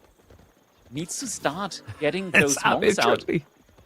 Speaking of monks, Corvinus, he's a believer in this. I've already seen him do these type of strategies. So Abbey Trinity coming in, he's not the only one revisiting this landmark. Of course, gets you the cheap monks and get them a lot faster. Not the worst idea also to just get that extra combat armor up against Rangian. Nearly quite a lot of Rangian. Double outpost on the goal just to deter the threat. Ash, what's the TC looking like for him? He is actively repairing that one at the moment. I still don't see any monks from him out on the map. And now Castle Age has been reached by Corvinus. Yeah, the army size is big. The problem is, Corvinus, could he just build double archery at home and start getting crossbowmen here? Crossbows isn't that good. I mean, there's still like camel riders and the javelin throws in as well. I think you need like a mixture of units. You can't just go only crossbows. He is making crossbows at the moment, but he'll need another combination unit. With veterancy, it takes only like 6 javelin throws to one-shot a crossbow. He has got the castle turret upgrades as well as Springles on the way. Lash, this is how Varangian dives can backfire. They don't have as much health as men-at-arms, less ranged armor. So castle turret Springald is a toxic combo and a hard pill to swallow. What is Lash doing with this dive? He doesn't seem to be recognizing just the threat here at the moment. Now he does. He's pulling back. I mean, some idle time achieved, but what, minus was that 6 Varangian for that? And now the men-at-arms from the front base. Don't mind if we do. Not achieving too much. TC has been repaired behind this. Golden Horn Tower still providing a lot of value. Halving. But there's still no monk from Lash. And now Corvinus is getting the maximum value out of the Abbey. He's had gold the entire time. And it would have been worthwhile now that Corvinus is going crossbowman. Like, crossbowman means you would have wanted more jabs anyway from the olive oil you'd have in the winery. Exactly. There we go. The first monks coming in now. Sadly, not on Conscriptio. That way he would be getting those monks out at lightning speed. Lash is actively guarding the relics behind this with the camel rider. So that is going to help him out at least a little bit here when it comes to the tempo and getting those relics in. This game has like undergone drastic swings back and forward. The one cistern here also has not been fully connected up yet. The pure chaos. Back into Knights here. His food income at the moment, though, is really bad. Yeah, I think he just shifted out onto berries, which is where he's getting the confidence. He's still at the D and the berry south side. Realistically, the way he played this, he took a lot of the central resources first, so he does have his backup safety still at home. And good time, too, when the camel riders are trying to be a nuisance like this. We are going to be getting spearmen maybe added in more. I mean, it isn't a bad idea to go spears here. Your opponent's going crossbows, javelins, camels. It deals with a lot of those units reasonably well. Right, gets picked up early there. First relic gets put back in for Lash. But Corvinus has already gotten 3 relics in now. Oh man, that could have been 5 relics for Lash, I feel like. I mean, it's a sick read by Corv, though, because like the thing is, he'd know if you were going for relics the entire time, remember, because he had that wooden fortress where the army's now standing. He would have known the moment you switched monks. So a sick read by Corvinus. Gotta give him a shout out for that. Like, not many people would have just inherently thought Abbey of Trinity, especially when you're teching second. We're still at a point in the game, though, where Lash at the moment has such a massive military lead. And never forget, he's still got that Golden Horn Tower. He still has the Camel Rider production, actually. He's actively making Camel Riders as well behind this instead of more Javelin Throwers. And Corvinus, he's in a food transition area, or rather transition at the moment, period. At the moment, 900 food per minute. That is about to go down to like 500 before it goes up again, since he just switched over to the berries. without wheelbarrow, remember. Wheelbarrows are now only coming through at the 25-minute mark. What's the mercenaries there? It's no, wait, Shooks? No, it has to be the elephant, right? No, Shook's actually really good again. Like, look at what units. Yeah, that's true. Making. That's true. I mean, War Elephant would actually be terrible against what Corv was making. Yeah, the Chug. Yeah. Very rare that Chug actually feels worth it. I've seen a few players trying it, but usually that's a tempo-based build where you're feudal all in. And we didn't care about that. Pretty good potential, but no, he's making the elephant. Okay, never mind. Wait, what? Yeah, he's making an elephant. What you don't know can hurt you? Because literally Corvinus' entire army is designed to kill elephants. Elephant, once you see it, you feel like you have to kill it, right? And then you can just pull it back time and time. Like, no, he has got 2 monks. Like, elephants are... They're a magnet for your eyes, right? Like, as soon as you see an elephant, you're like, oh my god, I gotta kill that, I gotta kill that. And then you tunnel vision onto the elephant while the rest of your army dies.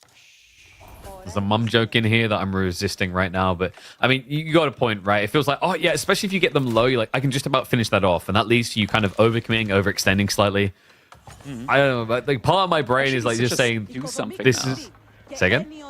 Lashy just needs to start doing something. Like right now, he's not really playing the game, right? Like he's just standing inside of his base, not doing anything. He's not even building. Look at his food. Yeah. He's got a lot of it, yeah. It's not moving out to gold. Granted, he doesn't have access to any gold at the moment, but there are relatively easy avenues to go for. Like the large gold vein over here, like there's nothing from Corvinus there. Of course, we know that, but he might not know it as a gold forward as well. But the way he's playing this, it's a little bit odd in that, okay, why... It's too defensive for the situation. That, but also the macro. So there we go. He adds in more production, because my concern here is, like, you don't actually want gold-based units. Your opponent has crossbow spearmen, so cataphract is a no-no. Like, think about what you're doing here. If you're building war elephants, you can't build cataphract. That's contradictory, right? What you've basically done there is the equivalent of, like, someone building archers and then building crossbows, and I've got horsemen. You're just giving me the means to counter your whole army. So horsemen is a cool idea, though. The spearman blob is pretty fat already. I like this read by Corv, adding in men-at-arms. But remember, Lash does already have the answer with his own expos. Honestly, I think if Lash just actually gets off his elephant and starts moving forward, Corvinus might find himself crap in the bed pretty quick here. Yeah, we got the second elephant now in as well for Lash. A lot of Limitani as well. Limitani going to be an excellent front line here. Corvinus doesn't have too many archers. He's trying to remass into them now. But this army from Lash, like it legitimately is not something that Corvinus is equipped to deal with at the moment. If Lash gets like 2-3 Kira Siphons in as well, this is the most important thing. Once you go for the fight, you want to, at the very least, if you can't get to the villagers, take down the infrastructure as well. Yeah. And Lash is intentionally waving his spear around in public here. Like, this is baiting Corvinus to keep investing in things to counter spear play, and he's hiding the horseman. It's very subtle. I don't like that he's brought this one pony forward actually right now, because like it does give a tip off of what's happening, because that's a vetted horseman. And he's literally just giving the game away. Like, this is the guy that you tell a secret to. Like, guys, we're going to have a secret party. And they immediately tell the guy. Corvinus, 5 up to be 7 warrior monks now. He is thoroughly relying on the Saint's Blessing now. Second TC for him as well. Yeah, and the Stone Gathering almost felt like Corvinus was trying to sneak in a castle drop to secure himself here. It would work, but Lash, he's so far up in his face here. I can't see you getting the breathing room for this before a big fight. First couple of units going down here. Corvinus has got the very big trash army, but having, quote-unquote, like, cheap units with the Saint's Blessing can be good enough, and Saint's Blessing coming in. Keeps getting rushed up as well at the front side. The villagers, they also have the extra armor because they're being affected by it as well, right? So it's not as easy to kill them off, but he's going to snipe a few of them with the crossbowman now. But all attention has to be on the front of this fight. Corvinus has caught up in the numbers. The War Elephants, Pathing is a son of a gun. Only one of them participating. The Spearman actually chasing the other one. The Pathing getting weird as Lash isn't actually attacking with it. The castle drop attempt, he can afford to lose a few workers here, courtesy of the damage done to Lash early and the 2 TC. And the strength of this hold is shining through. Corvinus will not bow down from the fight. Lash's elephants will not deliver him to salvation, and his army cannot stay here any longer. Lash, he still has a ton of follow-up military coming in. It's just trickling at the moment, though. Needs to pull back at least a little bit longer. Both elephants did go down. Lash already has 2 elephants again. Just how many elephants is Lash getting out at the moment? Some jukes now as well probably have been made by the Golden Horn Tower. So has to take some more of the infrastructure down, but he needs to take a more cautious approach here. Genuinely. KP, genuinely. 10 Springles, and Lash even beats the ranged army. I'm not joking. It's a 8 lot of range on them. Springles. Yeah, that's a lot. On Spring. It's not that many. It's not that many. It's 1 minute worth of production on top of what he has in bank. Keep in mind, he'd have to build those instead of anything else. Oh, he's still got food. He can make horsemen with it as well, or spears or whatever. Like, Limitani only costs 10 wood. They're not that. All right. It's not that deep. Lash. Well, he's not thinking about it right now. Corvin is now diving underneath the outpost. Oh no, I think the overlay was lagging. Lash doesn't actually have that much military remaining. It looked like he still had 80, but now it's just down to 30. Oh my, oh my. The crossbows, they're not going anywhere. And the other weird thing here is that's not a mango emplacement upgrade coming in. That's just fortification. So Corvinus, he can put on his scuba gear and go deeper. Second TC for Lash behind us as well. Corvinus isn't going much deeper now, at least for the time being, though. Interesting. Lash I guess maybe he feels going like for more war elephants. Okay. And Cataphract against crossbows. I mean, I can see the vision. I can see the vision considering the meta that we're in, right? But that's not good. This is like when you catch an artist smearing his feces on the wall, and you're like, I can see the vision, I can see the vision, and then you turn around and go, he's a little crazy. It's bold. Can't talk about him. We don't talk about him. Years from now, that feces art will sell for millions of dollars. It's guaranteed. I'm not sure what a dollar will be worth in that year and age, but I love that Corvinus is just keeping this Warrior Monk buff up. Wait, what? Yeah. The Warrior Monks have just been completely flipping the script of this game on its head. So far, in general, the entire Corvinus play here, the entire approach to this matchup from Corvinus has been nothing but just brilliance, I want to say, like for this particular matchup. And 100% needed, because if this just played out a standard way, this would have been very much threatening here for Corvinus. I'm honestly just surprised that Lash against mass crossbows and mass archers keeps going for war elephants, like active war elephant production, instead of the javelin throwers, which, you know, are the perfect counter. I'm just checking his profile to see if he had a pub experience recently against May. Because I'm trying to figure, like, something has happened to this boy recently up against Delhi. It's the only explanation I can come up with for it. Mangonel's coming in, though. Now that's a counter unit that actually does work. Works as advertised. Okay. And Corv, you know, no sign of horsemen coming in, which is a really good sign for Lash. However, castles to compete with now. Very big problem for him. We did hear Mango in placements off to the side, so I think Corvinus will just slow down a bit. Wouldn't be surprised to see a Ford Siege Workshop here, just to try and set up 1 or 2 traps to slowly start doing some damage. Sacred Sides have been picked up. Lash, he cannot move out yet. Needs to really bide his time at least a little bit longer. Does have the Mangonel in placement, I assume, here in the outpost. Yeah, he does. So with the additional 2 Mangonels, that is not something that Corvinus will want to push. Okay, is pushing. Screw that. What? Yeah, he realizes, okay, maybe not. Yeah, that's going to cost you way too much. The problem is your army inherently clusters up, and that just gives more merit to the Mangonel play. Pringle, finally. We're getting the Pringles in as well. Mangonel, a little bit of everything. Approaching menacingly. I mean, it works out nicely as well, considering that Corvinus is now ending men-at-arms. Like, it's kind of weird that he saw the mangoes and didn't ever think horsemen. And he has the farms now. Coming in at some point. He's got a decent amount of food income at this point. Lash also, though, very, very good well, not Grand Winery, but Olive Grove transition here. Wait, are they gathering gold to next to each other? I think they are on the Northern Gold. No, it's just a key from Corvinus here. Lash sees this. Yeah, but the mangoes, they aren't in range. He can't move up there quick enough. He has to deal with this. Sacred Site, decap, underway. Lash being contested now. Corvinus with a lofty military lead. And yep, the castle up, the denial on the gold. Lash got to shift to the other side of a mining camp.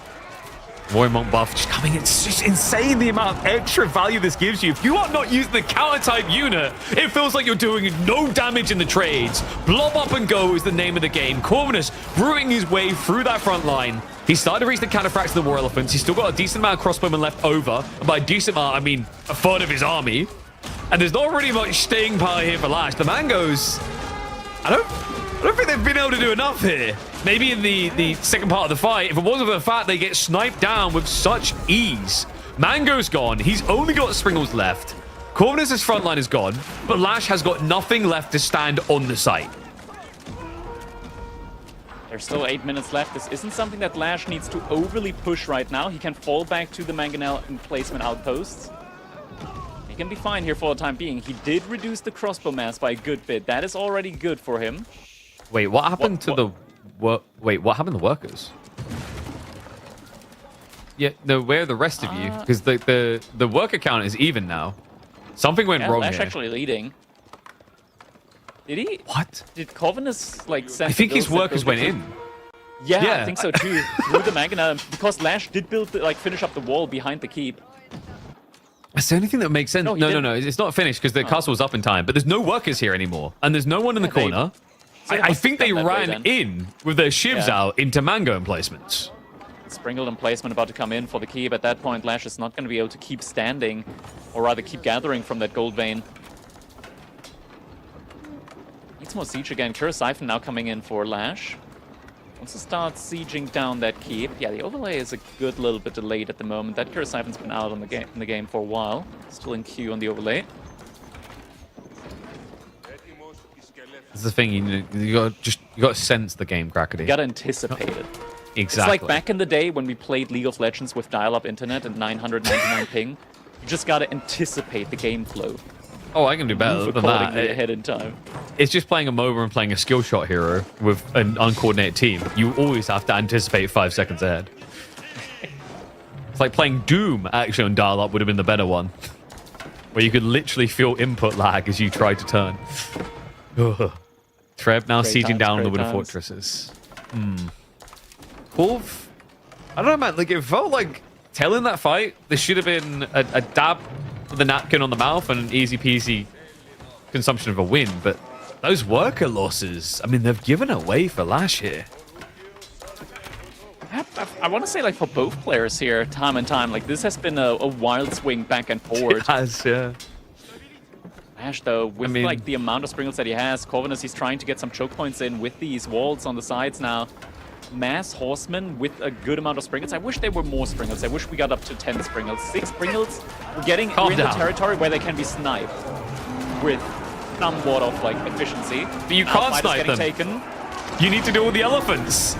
These guys are just giant lambs to the slaughter. Blessing coming in again. Corvinus using the mangoes to try and snipe out those Springles. The shots coming back the other way. Shot. Pretty painful.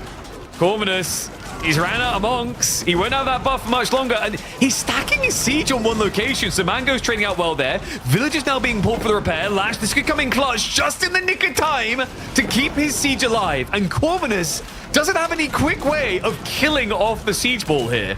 Only a few archers and crossbows. Siege getting taken down. Starts to focus down the Springles, but now there's just not enough units to get them down quickly enough. Springles actually pulling back. Mangonels are going to be tanky enough here at the front line. It's Horseman as well. Getting drawn out. Yeah, it's the Horseman. You're running headfirst into Horseman now. He only has a few men at arms. Try and hold all this moment, but the Simon's just not going down. I don't see this happening anymore. Lash is even up the military on the verge of taking the edge. I mean, any military there is for Corvinus is sitting back at base waiting to arrive. His production on the front line that led him to victory in those earlier skirmishes, maybe biting him in the arse now that he's had to build it up back in his base like a normie player.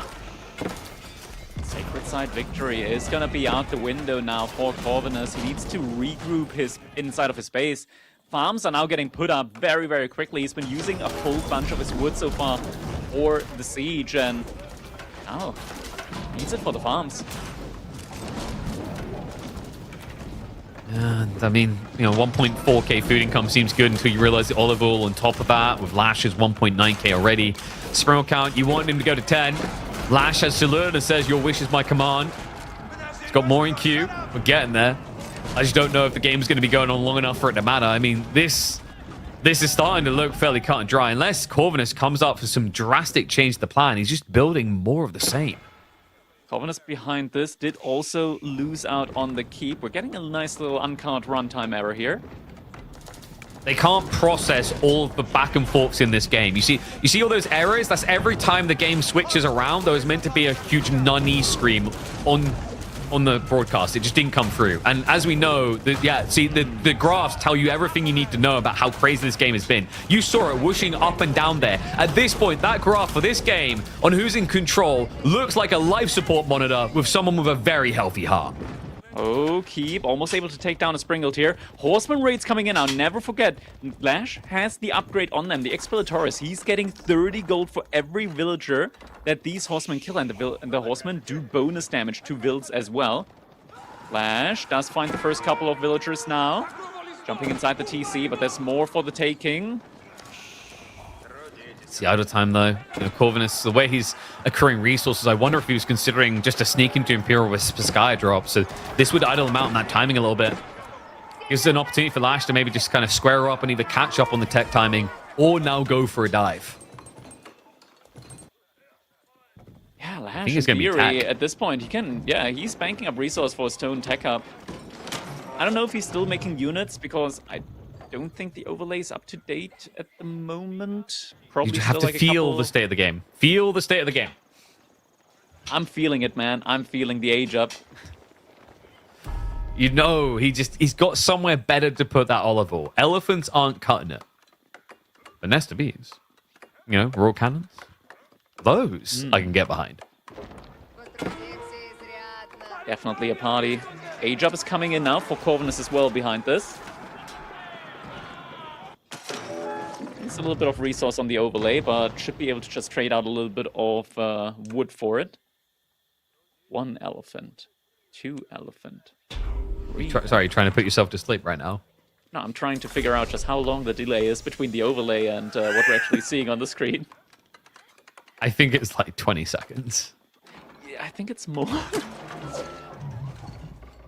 Taking bets now. It's like the new high score coming through. I mean, Lash is already an Imperial Age, and we... Yeah, okay, so Sky is... Yeah, it's a solid, like, 30 second. Long enough for you to get baited when casting a fight and not realize that elite tech is already in. It's just funny seeing the end of a fight, right? And then you look at the count, it's like water again. And you look up at the unit count, it's like, nothing's moved. Yeah, but we're used to this, Crackety. We've cast water games. You know how that one works, right? Like, the boats have already been sunk, but they're going to hang around for a bit. So he does discover the Spaskaya. That's not really an easy dive point. Great read by that play from Corvinus, just securing the AK. His farm area is the bigger concern here, because like Lash could try to just break down the center and starve you off of food.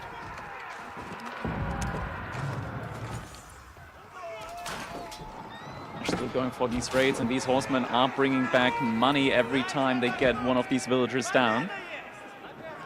Corvinus still has the villager economic lead behind this. Has a good amount of walls up as well. Lash, he's gonna need a big army. Adjustable crossbars coming in. This could be a game decider. It's probably already in for 20 seconds, but yeah.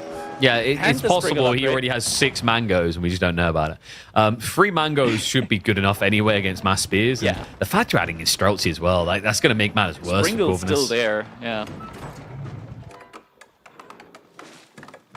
This is a pretty good spot at the moment for Lash. Just needs to be careful with how he takes these trades, because the way you take these fights is going to decide. Can we actually quickly check up on these elephants? Do they get the additional health? It is for an engineering industry after all. Yes. Yeah, they're giga strong.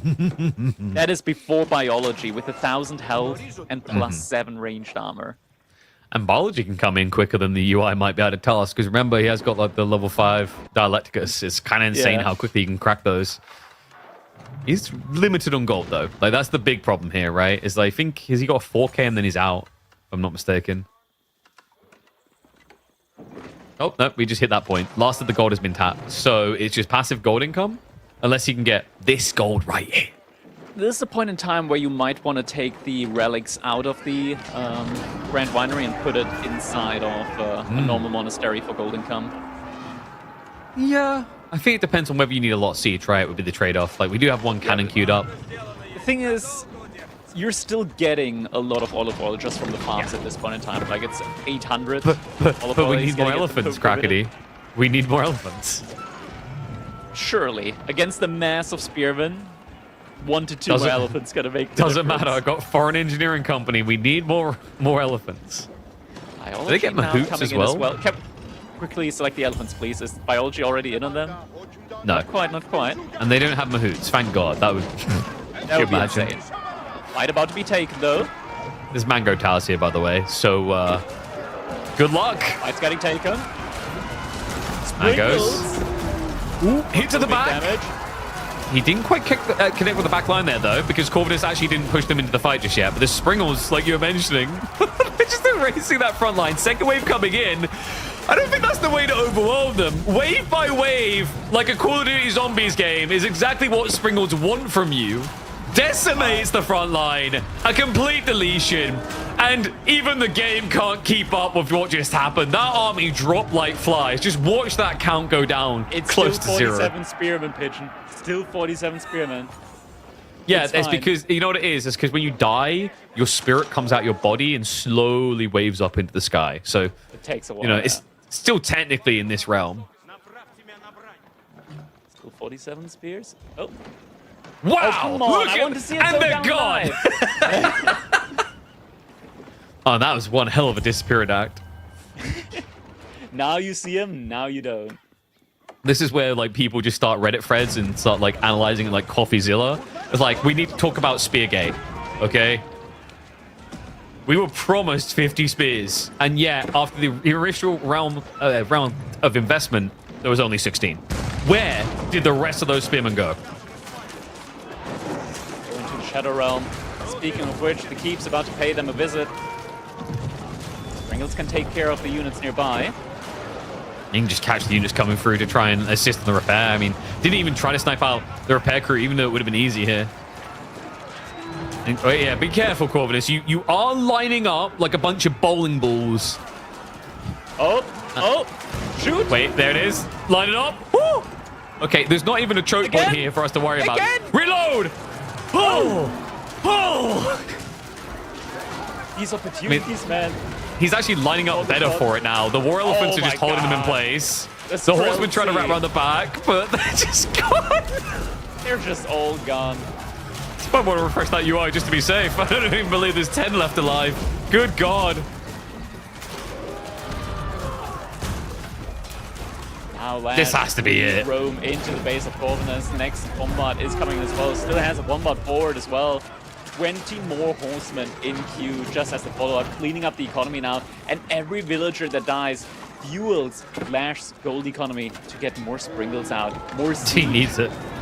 He really needs it as well. Like, he still didn't shift those relics across. There's only 100 gold income. But I don't think it's going to matter. I don't think Corvinus is going to be able to weather this storm. Even with the 8k gold vein still being tapped. Like, there's no tomorrow. Being tapped like a keg by a frat party at this point, but it doesn't seem to be making the difference. The bigger issue for him is, like, relying on Streltsy production. It's not fast. They take forever to come out. The Elephant, such a tanky, high-value unit frontline as well.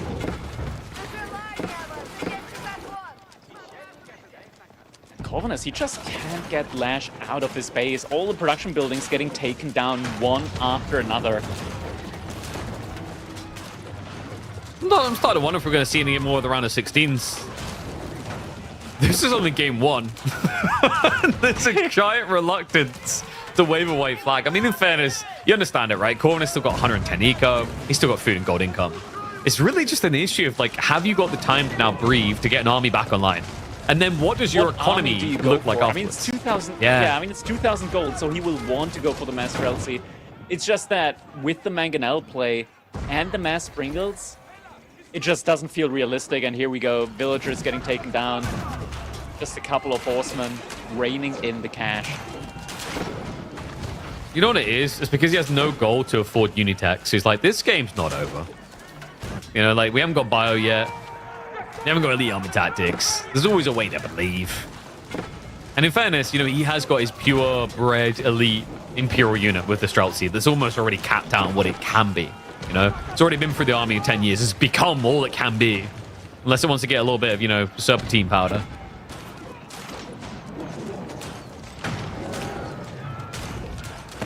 Now landmarks also under fire.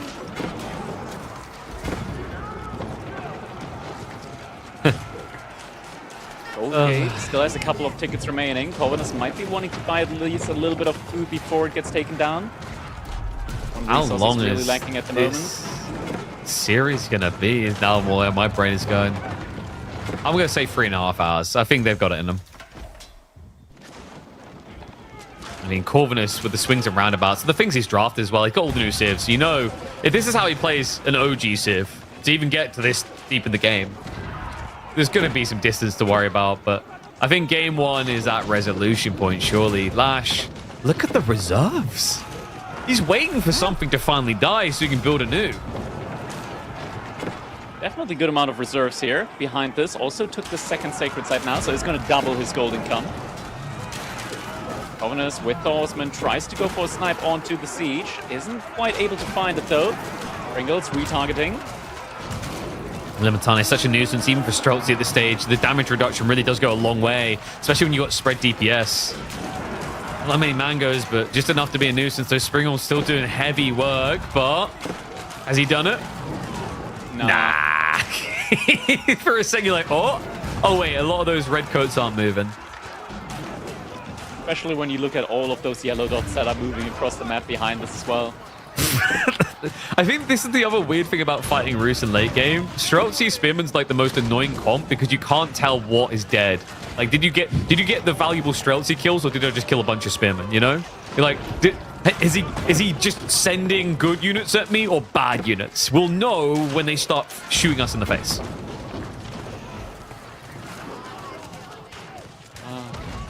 Old gate behind us. The warrior monks. Still Maybe they'll fare better. I mean, he's just getting ready for Mango Outpost as well. And a ferocious switch on the way, maybe. Is he thinking of Varangian to end this? I mean, he's got 1.2k gold income. I mean, at this, we're getting to the point now where Corvinus, he's running out of gold. He cannot remake any more Streltsy. So at this point, he's reached the end of his opportunities. We're seeing all the Varangian upgrades coming in for Lash behind us. The movement speed upgrade on the Berserking as well. It's also the fact is, like, part of this is the 4k vein. The rest of it is actually he keeps raiding the farms. Like, just look at the eco count now. He's been stripping him down. I think Corvus like 100, 110, now down to 84. Yeah. On the forward gold that was in front of Corvinus space now as well behind this. You don't take it, I'll take it. Also raiding the proxy farms, and there it is. GG comes in. Lash able to finally close out game number 1. Took 52 minutes, but the baby has finally been born. And I confirm we're going to name him Leonidas. Byzantines take the opening victory in this best of 5. But I think it's a BO5 that still has quite some life left to it.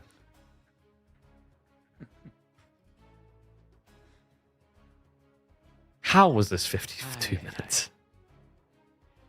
When you look at the resources gathered and you really think to yourself, okay, this went on longer than it needed to. But to be fair, we talked about, right? Like, there were some crazy swings back and forth, looking at the military value lead, looking at the economy count.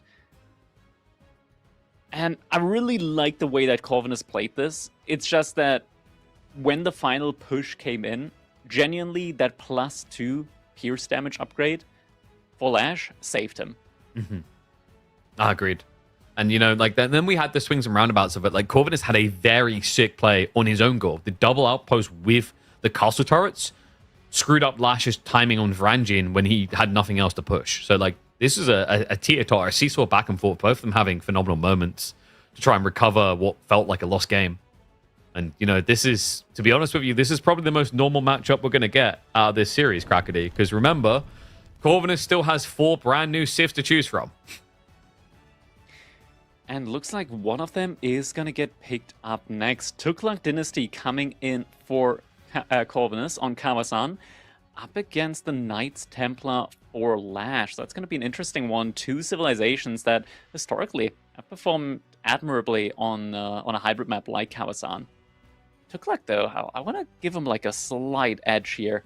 Ever since the Knights Templar have received a pretty significant nerf on the cost of their docks. Mm-hmm. No, I'd be there with you on that. Like the fortress of expensivitude, I think is what I'll name it. 100 wood extra can be a little bit tricky, especially in the open in this map. Like you want to be in a position to potentially contest both dock points very quickly, and that's why picks like Ibids get sniped out and are high value, right? That's why, you know, Shushi, because of just how fast they build them, the extra income early on, they can allow for it. Shushi and Knights Templar, before the expansion, were the two civs that you feared on this map, actually. Yeah, Knights Templar. I mean, that one nerf with the dock definitely hit them quite hard, but kind of speaks to their value overall, right? Like, for them to still get picked even after that nerf, and for good reason. The wood income is still crazy good in them. You can blow up a whole lot of units, and Heavy Spearman is a unique unit that, you know, few army compositions can counter when the archers are getting mixed in as well. Mm-hmm. And like the trade-off of the dock being more expensive, it has a lot more health and it has fire armor. So what that means is if this is one of those two-clack dark spear plays, it's not going to work that well. You know, you have to breach so much extra health, especially when you consider that in the Dark Age you're doing, like, was it 10, 13 fire damage, and you have 5 fire armor on the fortress docks of the Knights Templar. So it's a different style of play, really. I see them more as a defensive and more greedy civ on water, whereas before it almost felt like an aggressively cheesy at times, you know, like your kind of classic. We've seen Ibids on Holly Island with like the industry wing in the past, that type of idea where tempo, tempo, tempo, or like old school Roos was on water in that way as well. Yeah, indeed. The thing with Tuklak in general, I want to say, like, going over to Tuklak here, on like these water maps, I feel like Tuklak low-key is an insane civilization as the game goes on. Like, they got these insane, like, up and down spikes, especially in the economy department. 5-second research time on upgrades. If you macro correctly, and I believe Corvinus will have